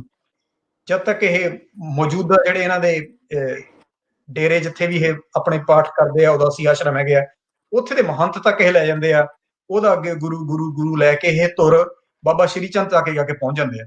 ਸੋ ਕਹਿ ਲਓ ਵੀ ਇਹ ਨਾਲ ਥੋੜਾ ਜਿਹਾ ਹੈਟਰੋਡਾਕਸੀ ਚੱਲਦੀ ਆ ਰਹੀ ਹੈ। ਸੋ ਇਹ ਬੜਾ ਇੰਟਰਸਟਿੰਗ ਇੱਕ ਅਲੱਗ ਸੈਕਟ ਹੈਗਾ ਜਿਹੜੇ ਕਿ ਨਾਲ ਨਾਲ ਸਿੱਖੀਜ਼ਮ ਦੇ ਵਿੱਚ ਜਿਹੜਾ ਤਾਣਾ ਬਣਿਆ ਹੋਇਆ। ਔਰ ਇਹਦੀ ਸਿਰਫ ਐਗਜ਼ਾਮਪਲ ਇਸ ਵੇਲੇ ਜੇ ਦੇਖੀਏ ਤਾਂ ਆਪਾਂ ਸਿੰਧ ਪਾਕਿਸਤਾਨ ਦੇ ਵਿੱਚ ਮਿਲਦੀ ਹੈ, ਜਿੱਥੇ ਹਾਲੇ ਵੀ ਇਹ ਕਈ ਸੈਂਚਰੀਜ਼ ਤੋਂ ਉਸੇ ਸਟਾਈਲ ਦੇ ਨਾਲ ਰਹਿ ਰਹੇ ਆ। ਸ਼੍ਰੀ ਗੁਰੂ ਗ੍ਰੰਥ ਸਾਹਿਬ ਜੀ ਨੂੰ ਵੀ ਪੂਰਾ ਮੰਨਦੇ ਆ ਤੇ ਨਾਲ ਬਾਬਾ ਸ਼੍ਰੀ ਚੰਦ ਜੀ ਨੂੰ ਵੀ ਮੰਨਦੇ ਆ। So this is something to be understood, read and researched very carefully and very sensitively, ਤਾਂ ਕਿ ਜਿਹੜੇ ਲੋਕ ਇਹ ਇੱਥੇ ਰਹਿੰਦੇ ਆ ਇਹਨਾਂ ਨੂੰ ਵੀ ਇਹਨਾਂ ਦੀ ਮਰਿਆਦਾ ਨੂੰ ਜਾਂ ਇਹ ਜੋ ਵੀ ਕਰਦੇ ਨੇ ਇੰਨੀਆਂ ਸਦੀਆਂ ਤੋਂ ਉਹਨੂੰ ਵੀ ਠੇਸ ਨਾ ਪਹੁੰਚੇ, ਔਰ ਆਪਾਂ ਨੂੰ ਵੀ ਕੁਝ ਪਤਾ ਲੱਗ ਸਕੇ ਕਿ ਓਰੀਜਨਲੀ ਜਦੋਂ ਸਿੱਖੀਜ਼ਮ ਡਿਵੈਲਪ ਹੋਈ ਸੀਗੀ ਉਹ ਕਿੱਦਾਂ ਹੋਈ ਸੀਗੀ। ਸ਼ਾਇਦ ਆਪਾਂ ਨੂੰ ਇਹ ਸਟੱਡੀ ਕਰਨ ਦੇ ਲਈ ਬਹੁਤ ਵਧੀਆ ਜਗ੍ਹਾ ਸਿੰਧ ਪਾਕਿਸਤਾਨ ਦੇ ਵਿੱਚ ਜਿਹੜੀ ਉਹ ਮਿਲਦੀ। ਜੀ ਢਿੱਲੋਂ ਸਾਹਿਬ। ਡਾਕਟਰ ਸਾਹਿਬ, ਸਿੱਖ ਇਤਿਹਾਸ ਨੂੰ ਲੈ ਕੇ ਤੁਸੀਂ ਰਿਸਰਚ ਬਹੁਤ ਸਾਰੀ ਕੀਤੀ, ਬਹੁਤ ਲੰਬਾ ਚੌੜਾ ਟਾਈਮ ਦਿੱਤਾ, ਉਰਦੂ ਲਿਟਰੇਚਰ ਦੇ ਵਿੱਚ ਵੀ ਕੁਝ ਲੱਭਾ ਇਹਨਾਂ ਦਾ ਉਦਾਸੀਸ ਦਾ? ਹਾਂਜੀ, ਆਹ ਜਿਹੜੀਆਂ 2 ਤੁਹਾਨੂੰ ਮੈਂ ਕਿਤਾਬਾਂ ਦੱਸ ਕੇ ਹਟਿਆ, ਦਬਿਸਤਾਨ ਮਜ਼ਾਹਿਬ, ਉਰਦੂ ਦੀਆਂ ਤਾਂ ਨਹੀਂ ਹੈਗੀਆਂ, ਇੰਡੋ ਪਰਸ਼ੀਅਨ ਸਕ੍ਰਿਪਟ ਹੈਗੀ ਆ ਇਹ, ਔਰ ਦੂਜੀ ਮੈਂ ਦੱਸੀ ਸੀਗੀ ਤਵਰੀਖ। ਇਹ ਦੋਨੋਂ ਕਿਤਾਬਾਂ ਜਿਹੜੀਆਂ ਹੈਗੀਆਂ ਮੈਨੂੰ ਇਹ ਸਿੱਖ ਲਿਟਰੇਚਰ 'ਚ ਨਹੀਂ, ਮੈਨੂੰ ਇੱਧਰੋਂ ਪਾਕਿਸਤਾਨ ਵੱਲੋਂ ਹੀ ਜਿਹੜਾ ਆਪਣਾ ਇੰਡੋ ਪਰਸ਼ੀਅਨ ਲਿਟਰੇਚਰ ਪੜ੍ਹਨ ਦਾ ਮੈਨੂੰ ਸ਼ੌਂਕ ਹੈਗਾ, ਉਹਦੇ ਵਿੱਚੋਂ ਮੈਨੂੰ ਇਹ ਜਿਹੜੀਆਂ ਚੀਜ਼ਾਂ ਲੱਭੀਆਂ ਨੇ, ਜਿਨ੍ਹਾਂ ਵਿੱਚੋਂ ਕਿ ਉਦਾਸੀਆਂ ਬਾਰੇ ਕੁਝ ਇਹ ਲਾਈਨਸ ਜਿਹੜੀਆਂ ਮੈਂ ਤੁਹਾਨੂੰ ਪੜ੍ਹ ਕੇ ਸੁਣਾਈਆਂ ਨੇ। ਸੋ ਕਿਉਂਕਿ ਸਾਡੇ ਕੋਲ ਬੜੀ ਲਿਮਿਟੇਸ਼ਨ ਹੈ, ਮੈਨੂੰ ਟ੍ਰਾਂਸਲੇਸ਼ਨ ਕਰਵਾਉਣੀ ਪੈਂਦੀ ਹੈ ਜਾਂ ਬਹੁਤ ਘੱਟ ਚੀਜ਼ਾਂ ਦੀ ਟ੍ਰਾਂਸਲੇਸ਼ਨ ਹੋਈ ਆ। ਆਪਣੇ ਇਹ ਟਾਕ ਸ਼ੋਜ਼ ਕਰਨ ਦਾ ਮਤਲਬ ਹੀ ਇਹ ਹੈ ਕਿ ਪਾਕਿਸਤਾਨ ਦੇ ਵਿੱਚ ਰਹਿਣ ਵਾਲੇ ਰਿਸਰਚਰਸ, ਹਿਸਟੋਰੀਅਨਸ, ਹੈਰੀਟੇਜ ਲਵਰਸ ਆਪਣੇ ਨਵੇਂ, ਹੁਣ ਕਿਉਂਕਿ ਸਾਡੇ ਪ੍ਰਾਇਮਰੀ ਸੋਰਸ ਜਿਹੜੇ ਸੀ ਉਹ ਸਿੱਖ ਰਿਸਰਚਰਸ ਨੇ ਆਪਣੇ 72 ਸਾਲਾਂ 'ਚ ਆਜ਼ਾਦੀ ਤੋਂ ਬਾਅਦ ਯੂਜ਼ ਕਰ ਲਏ ਆ, ਪਰ ਬਹੁਤ ਸਾਰੇ ਇਹਨਾਂ ਚੀਜ਼ਾਂ ਦੇ ਪ੍ਰਾਇਮਰੀ ਸੋਰਸਿਸ, ਨਵੀਂ ਇਨਫੋਰਮੇਸ਼ਨ, ਨਵੇਂ ਡਾਕੂਮੈਂਟੇਸ਼ਨ ਪਾਕਿਸਤਾਨ ਦੀਆਂ ਲਾਇਬ੍ਰੇਰੀਜ਼, ਪਾਕਿਸਤਾਨ ਦੇ ਮਿਊਜ਼ੀਅਮਸ, ਪਾਕਿਸਤਾਨ ਦੇ ਲੋਕਾਂ ਦੇ ਕੋਲ ਪੁਰਾਣੀਆਂ ਕਿਤਾਬਾਂ ਹੱਥ ਲਿਖਤ ਹੈਗੀਆਂ। ਸਿੰਧ ਦੇ ਵਿੱਚ ਬਹੁਤ ਲਿਟਰੇਚਰ ਪਿਆ ਜਿਹੜਾ ਉਦਾਸੀਆਂ ਦਾ ਹੈਗਾ, ਜਿੱਥੋਂ ਵੀ ਕਿਤੇ ਆਪਾਂ ਨੂੰ ਪਿਆਰ, ਸਦਭਾਵਨਾ, ਇੱਕ ਦੂਜੇ ਨਾਲ ਮਿਲ ਕੇ ਚੱਲਣ ਦੀ, ਜਿਹੜੀ ਕਹਿ ਲਓ ਵੀ ਦੁਨੀਆ ਨੂੰ ਪੀਸਫੁਲ ਬਣਾਉਣ ਦੀ, ਭਾਵੇਂ ਹਿੰਦੂ ਹੋਵੇ, ਭਾਵੇਂ ਮੁਸਲਿਮ ਹੋਵੇ, ਭਾਵੇਂ ਸਿੱਖ ਹੋਵੇ, ਭਾਵੇਂ ਈਸਾਈ ਹੋਵੇ, ਜਿੱਥੇ ਵੀ ਕਿਤੇ ਧਰਮਾਂ ਨੂੰ ਜੋੜ ਕੇ ਇਕੱਠਿਆਂ ਬੈਠ ਕੇ ਪਿਆਰ ਦੇ ਨਾਲ ਵਿਚਾਰ ਵਟਾਂਦਰੇ ਦੀ ਜਿਹੜੀ ਕੋਈ ਅੱਗੇ ਲੀਡ ਮਿਲਦੀ ਹੈ ਉਹਨੂੰ ਵਧਾਉਣਾ ਚਾਹੀਦਾ ਹੈ। ਇਸ ਕਰਕੇ ਆਪਾਂ ਇਹ ਜਿਹੜੀ ਕਿਤਾਬ ਹੈਗੀ ਆ, ਇਹਦਾ ਹੁਣ ਦੇਖਣ ਨੂੰ ਇਹਦਾ ਨਾਮ ਹੈਗਾ ਦ ਸਿੱਖ ਹੈਰੀਟੇਜ, ਪਰ ਇਹ ਸਾਰੀਆਂ ਗੱਲਾਂ ਜਿਹੜੀ ਤੁਹਾਨੂੰ ਦੱਸ ਕੇ ਹਟੀਆਂ, ਕਿੱਥੇ ਤੱਕ ਆਪਾਂ ਉਦਾਸੀ ਪੰਥ ਕਿੱਥੇ ਤੱਕ ਅੱਗੇ ਤੱਕ ਚਲੇ ਗਏ ਆ, ਇਹਦਾ ਮਕਸਦ ਇਹ ਹੈਗਾ ਕਿ ਸਾਰਿਆਂ ਨੂੰ ਨਾਲ ਜੋੜ ਕੇ ਰਿਸਰਚ ਜਿਹੜੀ ਹੈ ਥੋੜੀ ਜਿਹੀ ਪੋਜ਼ਿਟਿਵਲੀ ਨਾਲ ਮਿਲ ਜੁਲ ਕੇ, ਕਿ ਬਜਾਏ ਕਿ ਆਪਾਂ ਪਿਨ ਪੁਆਇੰਟਿੰਗ ਕਰੀ ਜਾਈਏ, we should try to develop something which is good for the long run for future generations, ਤਾਂ ਕਿ ਜੋ ਗੁਰੂ ਸਾਹਿਬ ਨੇ ਆਪਾਂ ਨੂੰ ਸਿੱਖਿਆ ਦਿੱਤੀ ਹੈ, ਜੋ ਗੁਰੂ ਸਾਹਿਬ ਨੇ ਆਪਾਂ ਨੂੰ ਗੁਰਬਾਣੀ ਦੇ ਥਰੂ ਸਿੱਖਿਆ ਦਿੱਤੀ ਹੈ, ਜੋ ਗੁਰੂ ਸਾਹਿਬ ਦੇ ਸਿਧਾਂਤ ਹੈਗੇ ਆ, ਉਹਨਾਂ ਦੇ ਉੱਤੇ ਪਹਿਰਾ ਦਿੰਦੇ ਰਹੀਏ। ਆਹੀ ਆ ਜੇ ਆਪਾਂ ਹੌਲੀ ਹੌਲੀ ਪਿਆਰ ਦੇ ਨਾਲ ਜਿੰਨੇ ਵੀ ਸੈਕਟ ਹੈਗੇ ਉਹਨਾਂ ਤੱਕ ਆਪਣੀ ਜਿਹੜੀ ਉਹ ਗੱਲ ਰੱਖੀਏ। ਸਾਰਾ ਕੁਝ ਪਿਆਰ ਦੇ ਨਾਲ, ਅੰਡਰਸਟੈਂਡਿੰਗ ਦੇ ਨਾਲ, ਰਿਸਰਚ ਦੇ ਨਾਲ ਪੋਸੀਬਲ ਹੈਗਾ। ਜੇ ਆਪਾਂ ਕਹਿ ਲਓ ਵੀ ਬਹਿਸ ਵਸਈ ਆ, ਉਹਦੇ ਨਾਲ ਇਹ ਜਿਹੜੇ ਮਸਲੇ ਉਹ ਹੱਲ ਨਹੀਂ ਹੋ ਸਕਦੇ। ਜੀ ਢਿੱਲੋਂ ਸਾਹਿਬ। ਅੱਛਾ ਡਾਕਟਰ ਸਾਹਿਬ, ਬਹੁਤਾ ਸੁਣਿਆ ਅੱਜ ਕੱਲ ਸਿੱਖ ਉਦਾਸੀ ਨੂੰ ਬਹੁਤਾ ਲਾਈਕ ਨਹੀਂ ਕਰਦੇ ਜੀ, ਉਹਦੀ ਵਜ੍ਹਾ ਢਿੱਲੋਂ ਸਾਹਿਬ ਇਹੀ ਹੈ ਕਿ ਜਿੱਦਾਂ ਹੁਣ ਜਦੋਂ ਤੱਤ ਖਾਲਸਾ ਨੇ ਜਦੋਂ ਗੁਰਦੁਆਰਾ ਸੁਧਾਰ ਲਹਿਰ ਹੋਈ ਆ, ਤਾਂ ਉਹਨਾਂ ਨੇ ਬਹੁਤ ਕਲੀਅਰ ਕਰਤਾ ਸੀ ਵੀ ਅਸੀਂ ਜਿਹੜੀ ਪਹਿਲਾਂ ਸੀ ਨਾ, ਜਿਹੜੇ ਸਿੱਖ ਹਿੰਦੂ ਸੀ, ਇਹਨਾਂ ਦੇ ਕਈ ਟ੍ਰੈਡੀਸ਼ਨਸ ਜਿਹੜੀਆਂ ਮਿਕਸ ਰਹਿੰਦੀਆਂ। ਜਦੋਂ ਵੀ ਕੋਈ ਨਵਾਂ ਧਰਮ ਬਣਦਾ ਕੁਝ ਦੇਰ ਤੱਕ ਜਿਹੜੀਆਂ ਟ੍ਰੈਡੀਸ਼ਨਸ ਮਿਕਸ ਰਹਿੰਦੀਆਂ। ਇਦਾਂ ਹੀ ਜਦੋਂ ਇੰਡੀਆ 'ਚ ਜਦੋਂ ਪਹਿਲਾਂ ਇਸਲਾਮ ਆਇਆ ਸੀ 7ਵੀਂ 8ਵੀਂ ਸੈਂਚਰੀ, ਈਵਨ ਸ਼ੇਖ ਫਰੀਦ ਦੇ ਸਮੇਂ, ਉਦੋਂ ਵੀ ਬਹੁਤ ਕੁਝ ਜਿਹੜੇ ਮੁਸਲਿਮ ਲੋਕ ਸੀ ਉਹਨਾਂ ਦਾ ਵੀ ਬਹੁਤ ਮਿਕਸਡ ਅਪ ਸੀਗਾ। ਲੇਟਰ ਔਨ ਜਦੋਂ ਨਕਸ਼ਬੰਦੀਜ਼ ਆਏ ਉਹਨਾਂ ਨੇ ਬਿਲਕੁਲ ਕਿਹਾ ਵੀ ਨਹੀਂ, ਸੈਪਰੇਟ ਹਾਂ ਅਸੀਂ, ਕੋਈ ਇਹੋ ਜਿਹਾ ਤੁਸੀਂ ਆਹ ਮੂਰਤੀ ਪੂਜਾ ਨਹੀਂ ਕਰਨੀ, ਬੁੱਤ ਪੂਜਾ ਨਹੀਂ ਕਰਨੀ, ਮੜੀਆਂ ਤੇ ਉਹ ਨਹੀਂ ਕਰਨਾ, ਉਹ ਸਾਰਾ ਕੁਝ ਮਤਲਬ ਐਗਜ਼ੈਕਟਲੀ ਸੈਪਰੇਟ ਕਰ ਦਿੱਤਾ ਗਿਆ। ਇਦਾਂ ਹੀ ਸਿੱਖ ਧਰਮ ਦੇ ਵਿੱਚ ਵੀ ਵਿਦ ਟਾਈਮ, ਖਾਸ ਕਰਕੇ ਗੁਰਦੁਆਰਾ ਸਿੰਘ ਸਭਾ ਜਦੋਂ ਮੁੜ ਕੇ ਗੁਰਦੁਆਰਾ ਸੁਧਾਰ ਲੈ ਰਹੇ 50-60 ਸਾਲ ਜਿਹੜੇ ਹੈਗੇ ਆ 1870 ਤੋਂ ਲੈ ਕੇ 1930 ਤੱਕ, ਜਿਹੜੇ 60 ਸਾਲ ਨੇ, ਇਹਨਾਂ ਦੇ ਵਿੱਚ ਬਿਲਕੁਲ ਕਲੀਅਰਲੀ ਆਇਡੈਂਟੀਟੀ ਸਿੱਖਾਂ ਦੀ ਇਹ ਜਿਹੜੀ ਸੀ ਸੈਪਰੇਟ ਐਸਟੈਬਲਿਸ਼ ਕਰ ਦਿੱਤੀ ਗਈ, ਬਿਲਕੁਲ ਕਲੀਅਰ ਵੀ ਜਿਹੜਾ ਹਿੰਦੂ ਟ੍ਰੈਡੀਸ਼ਨਸ ਹੈਗੀਆਂ ਉਹਨਾਂ ਤੋਂ ਅਸੀਂ ਸੈਪਰੇਟ ਹੈਗੇ ਆ, ਮਤਲਬ you Kant mix up the things. ਪਰ ਜਿਹੜੇ ਉਦਾਸੀ ਸੀਗੇ ਉਸ ਵੇਲੇ, most of them they chose to go more towards the Hindu traditions। ਖਾਸ ਕਰਕੇ ਜਿਹੜੇ ਇੰਡੀਆ 'ਚ ਨੇ ਇਸ ਵੇਲੇ ਉਦਾਸੀ, ਉਹ ਜ਼ਿਆਦਾਤਰ ਕਹਿ ਲਓ ਵੀ ਹਿੰਦੂ ਜਿਹੜੇ ਧਰਮ ਦੀ ਚੀਜ਼ਾਂ ਹੈਗੀਆਂ ਉਹ ਨਾਲ ਬਕਾਇਦਾ ਮੰਨਦੇ ਨੇ, ਨਾਲ ਉਹ ਸਿੱਖ ਗੁਰੂਆਂ 'ਚ ਵੀ ਯਕੀਨ ਰੱਖਦੇ, ਪਰ ਤਾਂ ਵੀ ਉਹ ਜਿਹੜਾ ਸੀ ਉਹ ਹਿੰਦੂਆਂ ਵੱਲੋਂ ਜਿਹੜਾ ਸੀ ਉਹਨਾਂ ਦਾ ਝੁਕਾਅ, ਕਈਆਂ ਦਾ, ਸਾਰਿਆਂ ਦਾ ਨਹੀਂ, ਕਈਆਂ ਦਾ ਸੀ ਉਹ ਜ਼ਿਆਦਾ ਹੋ ਗਿਆ। ਜਿਹੜੇ ਪਾਕਿਸਤਾਨ 'ਚ ਹੈਗੇ ਨੇ ਉਹ ਬੜੇ ਇੰਟਰਸਟਿੰਗਲੀ ਉਹ ਮੰਨਦੇ ਨੇ, ਪਰ ਜ਼ਰੂਰ ਉਹਨਾਂ ਦਾ ਹਾਲੇ ਵੀ ਆਪਣੇ ਆਪ ਨੂੰ ਸਿੱਖਾਂ ਵੱਲ ਝੁਕਾਅ ਜ਼ਿਆਦਾ ਹੈਗਾ। ਔਰ ਜਿਹਨਾਂ ਨਾਲ ਗੱਲ ਕਰਦੇ ਆ ਉਹ ਆਪਣੇ ਆਪ ਨੂੰ ਸਿੱਖ ਕਹਿੰਦੇ ਨੇ, ਉਹ ਨਾਨਕ ਪੰਥੀ ਕਹਿੰਦੇ ਨੇ, ਉਹ ਗੁਰੂ ਨਾਨਕ ਦੇਵ ਜੀ ਨੂੰ ਬਹੁਤ ਮੰਨਦੇ ਨੇ। ਤੁਸੀਂ ਜਦੋਂ ਵੀ ਆਪਾਂ ਸਿੱਖ ਸ਼ਰਧਾਲੂ ਦੁਨੀਆ ਭਰ ਚੋਂ ਨਨਕਾਣਾ ਸਾਹਿਬ, ਪੰਜਾ ਸਾਹਿਬ ਜਾਂਦੇ ਆ, ਤਾਂ ਸਿੰਧ ਤੋਂ ਬਹੁਤ ਇਹ ਲੋਕ ਨਾਨਕ ਪੰਥੀ ਵਾਲ ਕੱਟੇ ਹੁੰਦੇ ਨੇ, ਇਹਨਾਂ ਨੇ ਵਾਲ ਨਹੀਂ ਰੱਖਦੇ, ਇਹ ਸਹਿਜਧਾਰੀ ਸਿੱਖ ਆਪਣੇ ਆਪ ਨੂੰ ਕਹਿੰਦੇ ਨੇ, ਇਹ ਬਹੁਤ ਸੇਵਾ ਕਰਦੇ ਨੇ, ਮਤਲਬ ਬਹੁਤ ਪੱਕੇ ਗੁਰੂ ਸਾਹਿਬ ਦੇ ਸਿੱਖ ਨੇ। ਈਵਨ ਇੱਥੇ ਮੈਂ ਇਹ ਵੀ ਦੱਸ ਦਵਾਂ, ਭਾਈ ਕਾਹਨ ਸਿੰਘ ਨਾਭਾ ਜੀ, ਜਿਨ੍ਹਾਂ ਨੇ ਪਹਿਲਾਂ ਕਿਤਾਬ ਲਿਖੀ ਸੀ ਹਮ ਹਿੰਦੂ ਨਹੀਂ, ਜਿਹੜੀ ਕਿ ਬੇਸਿਸ ਬਣੀ ਸੀ for lot of principles for ਜਿਹੜੀ ਤਤ ਖਾਲਸਾ ਦੀ ਮੂਵਮੈਂਟ ਸੀਗੀ। ਪਰ ਲੇਟਰ ਔਨ ਜਦੋਂ ਉਹਨਾਂ ਨੇ ਆਪਣਾ ਮਹਾਨ ਕੋਸ਼ ਨਾਭਾ ਲਿਖਿਆ, ਉਹਦੇ ਵਿੱਚ ਮੈਂ ਦੇਖਿਆ ਉਹਨਾਂ ਨੇ ਐਂਟਰੀ ਜਿਹੜੀ ਸਿੱਖ ਵਰਡ ਦੀ ਹੈਗੀ ਹੈ, ਉਹਦੇ ਵਿੱਚ ਇਹ ਕਹਿ ਲਓ ਵੀ ਦਾ ਨਿਸ਼ਾਨੀ ਲਾ ਕੇ ਫੁੱਟ ਨੋਟ ਲਿਖਿਆ ਹੋਇਆ ਵੀ ਜਿਹੜੇ ਇਹ ਸਹਿਜਧਾਰੀ ਸਿੱਖ ਨੇ, ਸਿੰਧ ਦੇ ਇਲਾਕੇ 'ਚ ਰਹਿੰਦੇ ਨੇ, ਇਹਨਾਂ ਬਾਰੇ ਕਈਆਂ ਨੂੰ ਗਲਤਫਹਿਮੀ ਹੈ ਵੀ ਇਹ ਸਿੱਖ ਨਹੀਂ ਹੈਗੇ, ਜਦਕਿ ਇਹ ਬਹੁਤ ਵਧੀਆ ਸਿੱਖ ਨੇ। ਇਹ ਹੁਣ ਭਾਈ ਕਾਹਨ ਸਿੰਘ ਨਾਭਾ ਨੇ ਆਪਣੇ ਮਹਾਨ ਕੋਸ਼ 'ਚ ਲਿਖ ਦਿੱਤਾ। ਸੋ ਇਸ ਕਰਕੇ ਇਹ ਗੱਲਾਂ ਜਿਹੜੀਆਂ ਹੈਗੀਆਂ ਵੀ ਕੀ ਇਹ ਸਿੱਖ ਹਨ ਨਹੀਂ ਹਨ, ਇਹਦੇ ਲਈ ਆਪਾਂ ਨੂੰ ਇਹਨਾਂ ਲੋਕਾਂ ਦੇ ਨਾਲ ਜਾ ਕੇ ਟਾਈਮ ਸਪੈਂਡ ਕਰਕੇ, ਵਿੱਚ ਰਹਿ ਕੇ, ਇਹਨਾਂ ਦੇ ਕਲਚਰ ਦੇ ਨਾਲ ਮਿਕਸ ਅਪ ਹੋ ਕੇ, ਫਿਰ ਹੀ ਆਪਾਂ ਜਿਹੜਾ ਜ਼ਿਆਦਾ ਇਹਨਾਂ ਦੇ ਉੱਤੇ ਕੁਝ ਜਿਹੜਾ ਹੈਗਾ, ਇਹਨਾਂ ਤੋਂ ਸ਼ਾਇਦ ਕੁਝ ਸਿੱਖ ਸਕਦੇ ਆ, ਕੁਝ ਗੱਲਾਂ ਇਹਨਾਂ ਨੂੰ ਦੱਸ ਵੀ ਸਕਦੇ ਆ। ਇੰਟਰਨੈਟ ਤੇ ਕਈ ਵਾਰੀ ਉਹ ਗੱਲ ਜਿਹੜੀ ਹੈ ਕਲੀਅਰ ਨਹੀਂ ਹੁੰਦੀ। ਉਹ ਬਹੁਤ ਜ਼ਿਆਦਾ ਸਮਾਂ ਮੈਂ ਇਹਨਾਂ ਦੇ ਨਾਲ ਸਪੈਂਡ ਕੀਤਾ ਹੈ ਪਿਛਲੇ ਇੰਨੇ ਸਾਲਾਂ ਤੋਂ, ਮੇਰੇ ਕਹਿ ਲਓ ਵੀ ਸੰਬੰਧ ਬਹੁਤ ਨਾਈਸ ਇਹ ਲੋਕ ਨੇ, ਔਰ ਪੂਰੇ ਆਪਣੇ ਆਪ ਦੇ ਵਿੱਚ ਇਸ ਵੇਲੇ ਆਪਣੇ ਆਪ ਨੂੰ ਪ੍ਰਾਊਡ ਪਾਕਿਸਤਾਨੀ ਸਮਝਦੇ ਨੇ। ਤੋ ਇਸ ਕਰਕੇ ਇਹ ਬੜੇ ਕਹਿ ਲਓ ਵੀ ਇਹਨਾਂ ਨੂੰ ਬੜਾ ਸੈਂਸਿਟਿਵਲੀ ਟੈਕਲ ਕਰਨ ਦੀ ਲੋੜ ਹੈ ਖਾਲਸਾ ਪੰਥ ਨੂੰ, ਵੀ ਕਿਵੇਂ ਇਹੋ ਜਿਹੇ ਜਿਹੜੇ ਸੈਕਟ ਨੇ ਇਹਨਾਂ ਨੂੰ ਆਪਣੇ ਨਾਲ ਜਿਹੜਾ ਮਿਲਾ ਕੇ ਚੱਲਿਆ ਜਾਵੇ। It is very difficult task, but it is to be understood ਵੀ ਉਹਨਾਂ ਦਾ ਕੀ ਸਟਾਈਲ ਹੈਗਾ, ਔਰ ਉਹਦੀ ਰਿਸਪੈਕਟ ਕਰਕੇ ਹੀ ਆਪਾਂ ਉਹਨਾਂ ਨਾਲ ਚੰਗੇ ਗੱਲਬਾਤ, ਡਾਇਲੋਗ ਕਰਕੇ ਹੀ, ਉਹਨਾਂ ਨਾਲ ਮਿਲ ਕੇ, ਉਹਨਾਂ ਦੇ ਕੋਲ ਜਾ ਕੇ, ਉਹਨਾਂ ਦੇ ਹਾਲਾਤ ਫੈਮਿਲੀ ਦੇ ਦੇਖ ਕੇ, ਉਹਨਾਂ ਦੇ ਪਰਿਵਾਰਾਂ ਦੀ ਸਿਚੁਏਸ਼ਨ ਦੇਖ ਕੇ, ਉਹਨਾਂ ਦੇ ਵਿੱਚ ਰਚ ਮਿਚ ਕੇ, ਫਿਰ ਜਿਹੜਾ ਹੈਗਾ ਉਹ ਆਪਾਂ ਜ਼ਿਆਦਾ ਸਿੰਧ ਉਦਾਸੀਜ਼, ਨਾਨਕ ਪੰਥੀਜ਼ ਨੂੰ ਜਿਹੜਾ ਬੈਟਰ ਅੰਡਰਸਟੈਂਡ ਕਰ ਸਕਦੇ ਹਾਂ, ਔਰ ਉਹਨਾਂ ਦੇ ਨਾਲ ਜਿਹੜਾ ਹੈਗਾ ਕਿਸੇ ਤਰ੍ਹਾਂ ਦਾ ਮੇਲ ਮਿਲਾਪ ਜਿਹੜਾ ਅੱਗੇ ਵਧਾ ਸਕਦੇ ਹਾਂ, ਜਿਹੜਾ ਕਿ ਬਹੁਤ ਜ਼ਿਆਦਾ ਜ਼ਰੂਰੀ ਹੈ ਸਿੱਖ ਪੰਥ, ਖਾਲਸਾ ਪੰਥ ਦੇ ਲਈ। ਜੀ ਢਿੱਲੋਂ ਸਾਹਿਬ। ਡਾਕਟਰ ਸਾਹਿਬ, ਜਿਸ ਜਗ੍ਹਾ ਦੀ ਆਪਾਂ ਗੱਲ ਕਰਦੇ ਹਾਂ ਟਾਹਲੀ ਸਾਹਿਬ ਲਾਹੌਰ ਦੀ, ਜੀ, ਇਹਦੀ ਐਂਟਰੀ ਹੋਰ ਕਿਸੇ ਕਿਤਾਬ 'ਚੋਂ ਮਿਲੀ ਤੁਹਾਨੂੰ? ਹਾਂਜੀ, ਇਹ ਜਿਹੜਾ ਹੁਣ ਆਪਾਂ ਜਗ੍ਹਾ ਹੁਣ ਮੈਂ ਦਿਖਾ ਦਵਾਂ ਕਿ ਆਪਾਂ ਆਪਣੀ ਕਿਤਾਬ ਦੇ ਵਿੱਚ ਸਿਰਫ ਇਹ ਇੱਕ ਤਸਵੀਰ ਲਾਈ ਹੋਈ ਹੈ, ਰੇਲਵੇ ਟਰੈਕ ਦੇ ਕੋਲ ਆਪਣੇ ਦੋਸਤ ਖੜੇ ਨੇ, ਇੱਕ ਟਾਹਲੀ ਦੀ ਜਿੱਦਾਂ ਇਹ ਦਰਖਤ ਦੀ, ਠੀਕ ਹੈ। ਹੁਣ ਇਹ ਜਿਹੜੀ ਕਿਤਾਬ ਹੈਗੀ ਹੈ, ਪੁਰਾਣੀ ਜਿਹੜੀ ਕਿਤਾਬ ਹੈਗੀ ਆ, ਇਹ ਹੈ ਸੈਯਦ ਮੁਹੰਮਦ ਲਤੀਫ ਦੀ, ਲਾਹੌਰ ਬਾਰੇ, ਲਾਹੌਰ ਸ਼ਹਿਰ ਬਾਰੇ ਕਿਤਾਬ ਹੈ, ਸੈਯਦ ਮੁਹੰਮਦ ਲਤੀਫ। ਉਹਨਾਂ ਨੇ ਇਸ ਜਗ੍ਹਾ ਤੇ ਵਿਜ਼ਿਟ ਕੀਤਾ 1890s 'ਚ। ਉਹ ਇਹਦੇ ਬਾਰੇ ਕੀ ਲਿਖਦੇ, ਜਿਹੜਾ ਮੈਂ ਆਪਣੀ ਕਿਤਾਬ 'ਚ ਲਿਖਿਆ ਹੋਇਆ, ਮੈਂ ਤੁਹਾਨੂੰ ਜਿਹੜਾ ਆਪਣੀ ਕਿਤਾਬ ਦੇ ਵਿੱਚੋਂ ਕੁਝ ਲਾਈਨਾਂ ਜਿਹੜੀਆਂ ਹੈਗੀਆਂ ਇਹਦੀਆਂ ਦੱਸਦਾ। ਸੈਯਦ ਮੁਹੰਮਦ ਲਤੀਫ ਜੀ ਲਿਖਦੇ ਆ, this sacred place of Sikh worship is situated south of the lunatic asylum close to the station of the north western railway।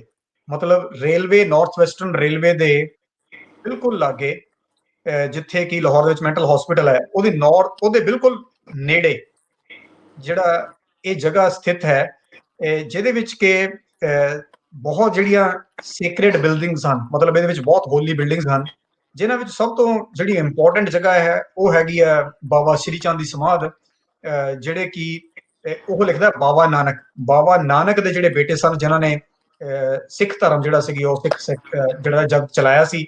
ਤੇ ਹੁਣ ਉਹ ਅੱਗੇ ਲਿਖਦਾ ਵੀ ਜਿਹੜੇ ਬਾਬਾ ਸ਼੍ਰੀ ਚੰਦ ਆ, ਇਹ ਅੱਗੇ ਉਹਨਾਂ ਦੇ ਜਿਹੜੇ ਡਿਸੈਂਡੈਂਟਸ ਆ, ਅੱਗੇ ਉਹਨਾਂ ਨੂੰ ਨਾਨਕ ਸ਼ਾਹੀ ਕਿਹਾ ਜਾਂਦਾ। ਨਾਨਕਸ਼ਾਹੀ, ਤੇ ਉਹਨਾਂ ਦਾ ਅੱਗੇ ਜਿਹੜਾ ਸੈਕਟ ਆ ਉਹਦਾ ਨਾਮ ਉਦਾਸੀ ਸੈਕਟ ਆ।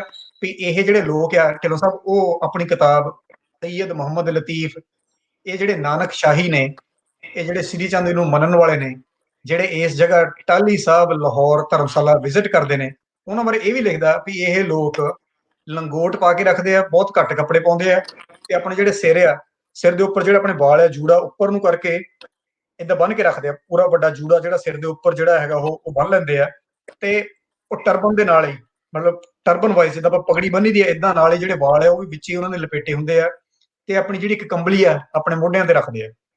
ਸੋ ਉਸੇ ਕਿਤਾਬ ਤੋਂ ਪਤਾ ਲੱਗਦਾ ਵੀ ਇਹ ਜਿਹੜੀ ਸਮਾਧ ਆ ਪਹਿਲਾਂ ਬਹੁਤ ਛੋਟੀ ਜੀ ਸੀਗੀ, ਤੇ ਮੁੜ ਕੇ ਜਿਹੜਾ ਇਹ ਜਮਨਾਦਾਸ ਮਹੰਤ ਹੈ ਜਿਹਦੀ ਆਪਾਂ ਪਹਿਲਾਂ ਗੱਲ ਕਰਕੇ ਹਟੇ, ਜਮਨਾਦਾਸ ਮਹੰਤ ਨੇ ਇਹ ਸਮਾਧ ਸੀ ਸੰਵਤ 1890, ਜਿਹੜਾ ਬਣ ਗਿਆ ਹੁਣ ਆਪਣਾ ਰੱਬ ਤੁਹਾਡਾ ਭਲਾ ਕਰੇ 1834 ਦੇ ਵਿੱਚ ਇਹ ਜਿਹੜੀ ਸਮਾਧ ਸੀ ਇਹ ਜਮਨਾਦਾਸ ਮਹੰਤ ਨੇ ਜਿਹੜੀ ਸੀ ਉਹ ਵੱਡੀ ਕੀਤੀ ਜੀ। ਢਿੱਲੋਂ ਸਾਹਿਬ ਡਾਕਟਰ ਸਾਹਿਬ, ਜਦੋਂ ਤੁਸੀਂ ਆਏ ਸੋ ਪਾਕਿਸਤਾਨ ਜੀ, ਉਦੋਂ ਦੀ ਆਪਾਂ ਗੱਲ ਕਰ ਲੈਂਦੇ ਹਾਂ। ਤੁਸੀਂ ਇਸ ਜਗ੍ਹਾ ਉੱਪਰ ਹੋਰ ਸਮਾਧ ਤੇ ਦੇਖੀ, ਹੋਰ ਹੀ ਇਹਨਾਂ ਤੋਂ ਇਲਾਵਾ ਸ੍ਰੀ ਚੰਦ ਦੀ ਹੋਰ ਵੀ ਕੋਈ ਯਾਦਗਾਰ ਹੈ, ਕੋਈ ਥਾਂ ਅਸੀਂ ਲੱਭੀ ਤੁਹਾਨੂੰ? ਜੀ ਐਕਚੁਅਲੀ ਲੱਭਦਾ ਸੀ ਬਹੁਤ ਕੁਝ ਰਿਹਾ ਸੀ, ਐਕਚੁਅਲੀ ਸਾਨੂੰ ਸਮਾਧ ਵੀ ਨਹੀਂ ਲੱਭੀ। ਅਸੀਂ ਇਸ ਇਲਾਕੇ ਦੀ ਇਸ ਕਰਕੇ ਲੈਟੀਟਿਊਡ ਲੌਂਗੀਟਿਊਡ ਨਹੀਂ ਦਿੱਤਾ, ਕਿਉਂਕਿ ਵੀ ਡੋਂਟ ਵਾਂਟ ਕਿ ਕੋਈ ਕੱਲ ਨੂੰ ਜਾ ਕੇ ਉੱਥੇ ਕਲੇਮ ਕਰਨ ਲੱਗ ਪਏ ਵੀ ਆਹ ਜਗ੍ਹਾ ਸੀਗੀ, ਉਹ ਜਗ੍ਹਾ ਇਸ ਵੇਲੇ ਉੱਥੇ ਨਹੀਂ ਹੈਗੀ, ਕੁਝ ਵੀ ਨਹੀਂ ਹੈਗਾ। ਪਰ ਉੱਥੇ ਪੁਰਾਣੀਆਂ ਕਿਤਾਬਾਂ ਦੇ ਮੁਤਾਬਕ ਇੱਥੇ ਸਭ ਤੋਂ ਪਹਿਲਾਂ ਤਾਂ ਸਮਾਧ ਹੁੰਦੀ ਸੀ ਸ੍ਰੀ ਚੰਦ ਦੀ, ਤੇ ਇਸੇ ਕੈਂਪਸ ਦੇ ਵਿੱਚ ਇੱਕ ਕਮਰਾ ਸੀ ਜਿੱਥੇ ਸ੍ਰੀ ਗੁਰੂ ਗ੍ਰੰਥ ਸਾਹਿਬ ਜੀ, ਇਹ ਮੁਹੰਮਦ ਲਤੀਫ ਦੀ, ਸੈਯਦ ਮੁਹੰਮਦ ਲਤੀਫ ਦੀ ਕਿਤਾਬ ਚੋਂ ਮੈਂ ਦੱਸ ਰਿਹਾ, ਇੱਥੇ ਇੱਕ ਕਮਰੇ ਦੇ ਵਿੱਚ ਸ੍ਰੀ ਗੁਰੂ ਗ੍ਰੰਥ ਸਾਹਿਬ ਜੀ ਦੀ ਸਥਾਪਨਾ ਕੀਤੀ ਹੁੰਦੀ ਸੀ, ਜਿੱਥੇ ਗੁਰੂ ਗ੍ਰੰਥ ਸਾਹਿਬ ਜੀ ਮਹਾਰਾਜ ਦਾ ਪ੍ਰਕਾਸ਼ ਹੁੰਦਾ ਸੀ ਬਕਾਇਦਾ। ਤੇ ਇਹਦੇ ਵਿੱਚ ਨੇੜੇ ਹੀ ਇਸੇ ਕੈਂਪਸ ਦੇ ਇੱਕ ਹੋਰ ਸਮਾਧ ਹੁੰਦੀ ਸੀ ਨਾਗ ਦੇਵਤਾ ਦੀ, ਸੱਪ ਦੀ, ਤੇ ਨਾਲ ਹੀ ਇੱਕ ਹੋਰ ਜਗ੍ਹਾ ਸੀ ਦੀਵਾਨ ਭਵਾਨੀ ਦਾਸ ਪਸ਼ਾਵਰੀਆ ਦੀ। ਹੁਣ ਦੀਵਾਨ ਭਵਾਨੀ ਦਾਸ ਪਸ਼ਾਵਰੀਆ ਕੌਣ ਸੀ? ਜਿਹੜੇ ਲੋਕੀ ਸਿੱਖ ਰਾਜ ਦੀ ਰਿਸਰਚ ਕਰਦੇ, ਸਟੱਡੀ ਕਰਦੇ ਆ, ਸਿੱਖ ਪੀਰੀਅਡ ਦੀ, ਖਾਲਸਾ ਦੌਰ ਦੀ, ਉਹਨਾਂ ਨੇ ਇਹ ਨਾਂ ਜ਼ਰੂਰ ਸੁਣਿਆ ਹੋਏਗਾ ਐਜ਼ ਕੁੱਬਾ ਦੀਵਾਨ।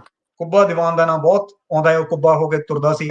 ਦੀਵਾਨ ਭਵਾਨੀ ਦਾਸ ਪਸ਼ਾਵਰੀਆ, ਇਹਨੂੰ ਪਸ਼ਾਵਰ ਤੋਂ ਬਕਾਇਦਾ ਮਹਾਰਾਜਾ ਰਣਜੀਤ ਸਿੰਘ ਨੇ ਬੁਲਾ ਕੇ ਇੱਥੇ ਲਾਹੌਰ ਠਹਿਰਾਇਆ ਸੀ, ਤਾਂ ਕਿ ਜਿੰਨਾ ਫਾਰਸੀ ਚ ਕੰਮਕਾਰ ਹੈ ਮਹਾਰਾਜਾ ਰਣਜੀਤ ਸਿੰਘ ਦੇ ਸਮੇਂ ਦਾ, ਜਿੰਨੇ ਪਬਲਿਕ ਅਕਾਊਂਟਿੰਗ ਦਾ ਰੈਗੂਲਰ ਸਿਸਟਮ ਸੀ, ਉਹ ਦੀਵਾਨ ਭਵਾਨੀ ਦਾਸ ਪਸ਼ਾਵਰੀਆ ਵੱਲੋਂ ਸ਼ੁਰੂ ਕੀਤਾ ਗਿਆ ਸੀ, ਜਿਹਨੂੰ ਕੁੱਬਾ ਦੀਵਾਨ ਕਿਹਾ ਜਾਂਦਾ। ਇਸ ਕਰਕੇ ਬੜਾ ਮੇਰੇ ਲਈ ਇੰਟਰਸਟਿੰਗ ਸੀ ਇਹ ਵੀ ਉਹਦੀ ਸਮਾਧ ਇਸ ਕੈਂਪਸ ਦੇ ਵਿੱਚ ਕਿਉਂ ਹੈਗੀ ਆ। ਇਸ ਕਰਕੇ ਕਾਫੀ ਇਹ ਮੇਰੇ ਲਈ ਇੰਟਰਸਟਿੰਗ ਸੀਗਾ from research point of view to understand a place ਜਿੱਥੇ ਉਦਾਸੀ ਬਾਬਾ ਸ਼੍ਰੀ ਚੰਦ ਦੀ ਜਗ੍ਹਾ ਨਾਲ, ਨਾਗ ਦੇਵਤਾ ਦੀ ਜਗ੍ਹਾ ਨਾਲ, ਕੁੱਬੇ ਦੀਵਾਨ ਦੀ ਜਗ੍ਹਾ, ਪਰ ਇਸ ਵੇਲੇ ਕਹ ਲਓ ਵੀ ਇਹ ਕੁਝ ਵੀ ਉੱਥੇ ਅਵੇਲੇਬਲ ਨਹੀਂ ਹੈਗਾ। ਜੀ ਬਾਅਦ ਚ ਮੇਰੇ ਖਿਆਲ ਪਾਰਟੀਸ਼ਨ ਤੋਂ ਬਾਅਦ ਰੇਲਵੇ ਸਟੇਸ਼ਨ 'ਚ ਆ ਗਿਆ ਸਾਰਾ ਇਹ ਜਗ੍ਹਾ ਜਿਹੜੀ। ਪਾਰਟੀਸ਼ਨ ਤੋਂ ਬਾਅਦ ਨਹੀਂ ਹੈ, ਬਹੁਤ ਪਹਿਲਾਂ ਹੀ ਆ ਗਿਆ ਸੀ। ਐਕਚੁਅਲੀ ਬਹੁਤ ਥੋੜੀ ਜਿਹੀ ਜਗ੍ਹਾ ਬਾਹਰ ਰਹਿ ਗਈ ਸੀ ਜਦੋਂ ਰੇਲਵੇ ਟਰੈਕ ਦੀ ਐਕਸਪੈਂਸ਼ਨ ਹੋਈ ਹੈ, ਕਿਉਂਕਿ ਕੰਟੋਨਮੈਂਟ ਦੇ ਵੀ ਬਿਲਕੁਲ ਨੇੜੇ ਹੈਗਾ। ਜਦੋਂ ਰੇਲਵੇ ਸਟੇਸ਼ਨ ਅੰਗਰੇਜ਼ ਸਰਕਾਰ 'ਚ ਆ ਗਿਆ ਸੀ ਰੇਲਵੇ। ਹਾਂਜੀ ਹਾਂਜੀ ਬਿਲਕੁਲ। ਸੋ ਇਹ ਜਿਹੜੀ ਜਗ੍ਹਾ ਸੀਗੀ, ਕਿਉਂਕਿ ਇਹ ਬਿਲਕੁਲ ਨਾਰਥ ਰੇਲਵੇ ਸਟੇਸ਼ਨ ਜਿਹੜਾ ਉਹਦੇ ਬਿਲਕੁਲ ਮੇਨ ਸਟੇਸ਼ਨ ਜਿਹੜਾ ਉਹਦੇ ਬਿਲਕੁਲ ਨੇੜੇ ਸੀ। ਸੋ ਇਹ 47 ਤੋਂ ਵੀ ਕਈ ਸਾਲ ਪਹਿਲਾਂ ਹੀ, ਮੈਂ ਐਗਜ਼ੈਕਟਲੀ ਸਾਲ ਤਾਂ ਨਹੀਂ ਲੱਭ ਸਕਿਆ, ਪਰ ਡਿਊਰਿੰਗ ਬ੍ਰਿਟਿਸ਼ ਟਾਈਮ ਆਪਾਂ ਇਹ ਨਹੀਂ ਕਹਿ ਸਕਦੇ ਕਿ 47 ਤੋਂ ਬਾਅਦ ਪਾਕਿਸਤਾਨ ਸਰਕਾਰ ਨੇ ਇਦਾਂ ਕੀਤਾ, ਨਹੀਂ। ਇਹ ਪਹਿਲਾਂ ਹੀ ਜਦੋਂ ਰੇਲਵੇ ਟਰੈਕ ਐਕਸਪੈਂਡ ਹੋਏ ਆ ਉਹਨਾਂ ਦੇ ਵਿੱਚ ਇਹ ਜਿਹੜੀ ਜਗ੍ਹਾ ਆ ਗਈ ਸੀ। ਸ਼ਾਇਦ ਬਹੁਤ ਥੋੜਾ ਜਿਹਾ ਰਹਿ ਗਿਆ ਸੀ, ਉਹ ਆਪਣੇ ਤੁਹਾਡੇ ਪ੍ਰੋਗਰਾਮ ਦੇ ਥਰੂ ਹੀ ਐਕਚੁਅਲੀ ਹੁਣ ਤੱਕ ਜਿੰਨੇ ਤੱਕ ਆਪਾਂ ਪ੍ਰੋਗਰਾਮ ਕੀਤੇ ਇਹਨਾਂ ਦਾ ਰਿਕਾਰਡ ਰਿਹਾ। ਢਿੱਲੋਂ ਸਾਹਿਬ ਤੁਹਾਡਾ ਮੈਂ ਸ਼ੁਕਰੀਆ ਅਦਾ ਕਰਦਾ ਪੰਜਾਬੀ ਲਹਿਰ ਦਾ। ਤੁਹਾਨੂੰ ਜ਼ਰੂਰ ਕੁਝ ਨਾ ਕੁਝ ਲੋਕੀ ਮਿਲੇ ਨੇ ਜਿਹੜੇ ਪਿੰਡ ਦੀ, ਈਵਨ ਮੁਹੰਮਦੀਪੁਰ ਵੀ ਆਪਾਂ ਪ੍ਰੋਗਰਾਮ ਕਰਕੇ ਹਟੇ ਆ, ਉੱਥੇ ਦੇ ਕੁਝ ਲੋਕੀ ਉਹਨਾਂ ਨੇ ਰਾਬਤਾ ਕਾਇਮ ਕੀਤਾ ਹੈ, ਜਿਨ੍ਹਾਂ ਨੇ ਹੋਰ ਸਟੋਰੀ ਦੱਸੀ ਹੈ, ਤਾਂ ਕਿ ਜਦੋਂ ਆਪਾਂ 6 ਮਹੀਨੇ ਬਾਅਦ ਕੁਝ ਟਾਕ ਸ਼ੋ ਦੁਬਾਰਾ ਕਰੀਏ ਜਾਂ ਆਪਾਂ ਆਪਣੀ ਕਿਤਾਬ ਦਾ ਦੁਬਾਰਾ ਐਡੀਸ਼ਨ ਕਰੀਏ, ਆਪਾਂ ਕੁਝ ਲਾਈਨਾਂ ਐਡ ਕਰ ਸਕਦੇ ਹਾਂ। ਇਸ ਕਰਕੇ ਜਿਹੜੇ ਕੋਈ ਸਿੱਖ ਹਿੰਦੂ ਪਰਿਵਾਰ ਇੱਥੋਂ ਉੱਠ ਕੇ ਗਏ ਹੁਣ ਲਾਹੌਰ ਤੋਂ, ਜਿਨ੍ਹਾਂ ਨੂੰ ਇਹ ਬਾਬਾ ਸ਼੍ਰੀ ਚੰਦ ਜੀ ਦੀ ਜੋ ਜਗ੍ਹਾ ਲਾਹੌਰ ਦੇ ਵਿੱਚ ਧਰਮਸ਼ਾਲਾ ਟਾਹਲੀ ਸਾਹਿਬ ਜਾਂ ਗੁਰਦੁਆਰਾ ਟਾਹਲੀ ਸਾਹਿਬ, ਜੋ ਵੀ ਇਹਦਾ ਪਹਿਲਾ ਨਾਮ ਸੀ, ਉਹਦੇ ਬਾਰੇ ਪਤਾ ਹੋਵੇ, ਉਹ ਸਾਨੂੰ ਜ਼ਰੂਰ ਰਾਬਤਾ ਕਰੇ।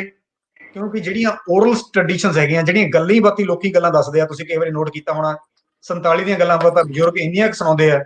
ਅੱਜ ਕੱਲ੍ਹ ਲਵਲੀ ਸਿੰਘ ਜੀ ਕਿੰਨੀਆਂ ਪੋਸਟ ਪਾ ਰਹੇ ਆ, ਉਹ ਗੱਲਾਂ ਆਪਾਂ ਕਿਤਾਬਾਂ ਦੀ ਹਿਸਟਰੀ 'ਚ ਪੜ੍ਹੀਆਂ ਹੀ ਨਹੀਂ ਹੈਗੀਆਂ।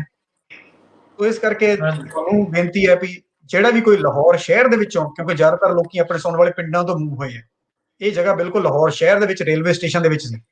ਸੋ ਲਾਹੌਰ ਸ਼ਹਿਰ ਤੋਂ ਜੇ ਕੋਈ ਮੂਵ ਹੋਇਆ ਹੋਵੇ ਇੰਡੀਆ, ਉਹਨੂੰ ਜੇ ਸਾਡੀ ਇਹ ਵੀਡੀਓ ਪਹੁੰਚਾਓ ਤਾਂ ਕਿ ਉਹ ਥੋੜਾ ਜਿਹਾ ਇਸ ਜਗ੍ਹਾ ਬਾਰੇ ਹੋਰ ਦੱਸ ਸਕੇ, ਤਾਂ ਸਾਨੂੰ ਸ਼ਾਇਦ ਹਿਸਟਰੀ ਦੇ ਵਿੱਚ ਹੋਰ ਜਿਹੜੀ ਹੈਗੀ ਆ ਇਨਫੋਰਮੇਸ਼ਨ ਐਡ ਕਰਨ ਦੇ ਵਿੱਚ ਮੌਕਾ ਮਿਲੇ। ਔਰ ਖਾਸ ਕਰਕੇ ਜਿਹੜੇ ਸਿੰਧ 'ਚ ਸਾਡੇ ਦੋਸਤ ਨੇ ਰਹਿੰਦੇ ਨੇ, ਸਿੰਧੀ ਸਿੱਖ ਰਹਿੰਦੇ ਨੇ ਜੋ ਨਾਨਕਸ਼ਾਹੀ ਨਾਨਕ ਪੰਥੀ ਨੇ, ਉਹਨਾਂ ਦੇ ਲਈ ਬਹੁਤ ਖੁਸ਼ੀ ਹੋਏਗੀ ਕਿ ਸਾਨੂੰ ਥੋੜੀ ਜਿਹੀ ਇਹ ਹਿਸਟਰੀ ਬਾਬਾ ਸ਼੍ਰੀ ਚੰਦ ਜੀ ਦੀ ਜਿਹੜੀ ਲਾਹੌਰ ਦੇ ਵਿੱਚ ਜਗ੍ਹਾ ਹੁੰਦੀ ਸੀ ਉਹਦੇ ਬਾਰੇ ਜ਼ਿਆਦਾ ਮਿਲ ਸਕੇ, ਤਾਂ ਅਸੀਂ ਸ਼ਾਇਦ ਇਸ ਚੈਪਟਰ ਨੂੰ ਥੋੜਾ ਜਿਹਾ ਹੋਰ ਅੱਗੇ ਜਿਹੜਾ ਬੈਟਰ ਇਲਸਟ੍ਰੇਟ ਕਰ ਸਕੀਏ। ਜੀ ਡਾਕਟਰ ਸਾਹਿਬ। ਜਿਵੇਂ ਹੁਣ ਅੱਜ ਹੀ ਮੁਹੰਮਦੀਪੁਰ ਦੀ ਇੱਕ ਫੋਟੋ ਮੈਨੂੰ ਵੀ ਆਈ ਸੀ WhatsApp ਤੇ, ਤੇ ਉੱਥੇ ਕੋਈ ਪੁਰਾਣੀ ਬਿਲਡਿੰਗ ਹੈ, ਕੋਈ ਪੁਰਾਣੀ ਜਗ੍ਹਾ ਵਾ, ਬਹੁਤ ਪੁਰਾਣੀ, ਉਹਦੀ ਤਸਵੀਰ ਖਿੱਚ ਕੇ ਮੈਨੂੰ ਕਿਸੇ ਨੇ ਭੇਜੀ ਸੀ। ਇਹ ਮੁਹੰਮਦੀਪੁਰ ਦੀ ਇੱਕ ਪੁਰਾਣੀ ਬਿਲਡਿੰਗ ਜਗ੍ਹਾ ਹੈ ਜੀ। ਸੋ ਇਸੇ ਤਰ੍ਹਾਂ ਹੀ ਜੇ ਕਿਸੇ ਨੂੰ ਕੋਈ ਪਤਾ ਹੋਏਗਾ, ਕੋਈ ਇਹਦੇ ਬਾਰੇ ਜਾਣਦੇ ਹੋਣ, ਕੋਈ ਵੀ ਇਸ ਤਰ੍ਹਾਂ ਦੀ, ਸਾਨੂੰ ਜ਼ਰੂਰ ਕੰਟੈਕਟ ਕਰਨਾ ਹੈ। ਡਾਕਟਰ ਸਾਹਿਬ, ਹੁਣ ਸਿੰਧ ਵਿੱਚ ਉਦਾਸੀ ਦੀ ਕਿੰਨੀ ਕੁ ਗਿਣਤੀ ਹੈ ਤੇ ਉਹਨਾਂ ਦਾ ਸਟੇਟਸ ਕੀ ਹੈ? ਸਿੰਧ 'ਚ ਜੀ ਉਦਾਸੀ ਦੀ ਗਿਣਤੀ ਇਹੋ ਜਿਹੀ ਐਕਚੁਅਲੀ ਕੋਈ ਏਦਾਂ ਦੀ ਗਿਣਤੀ ਨਹੀਂ। ਹੁਣ ਜਿਹੜੇ ਸਿੰਧ ਦੇ ਵਿੱਚ ਜਿਹੜੇ ਹਿੰਦੂਜ਼ ਨੇ, ਅਲੱਗ ਸੇ ਹਿੰਦੂਜ਼ ਦੀ ਗਿਣਤੀ 4 ਮਿਲੀਅਨ ਦੇ ਕਰੀਬ ਕਹੀ ਜਾਂਦੀ ਹੈ, 40 ਲੱਖ ਦੇ ਕਰੀਬ। ਸੋ ਮੇਰਾ ਗੈਸ ਹੈ, ਮੇਰੇ ਦੋਸਤ ਨੇ ਸਰਦਾਰ ਇੰਦਰਜੀਤ ਸਿੰਘ ਜੀ, ਉਹਨਾਂ ਦੀ ਕਿਤਾਬ ਵੀ ਹੈਗੀ ਅਫਗਾਨ ਸਿੱਖਸ ਐਂਡ ਸਿੰਧੂ ਬਾਰੇ, ਉਹਨਾਂ ਨੇ ਉਦਾਸੀ ਸਿੱਖਾਂ ਦੇ ਬਹੁਤ ਵਧੀਆ ਕੰਮ ਕੀਤਾ ਹੋਇਆ।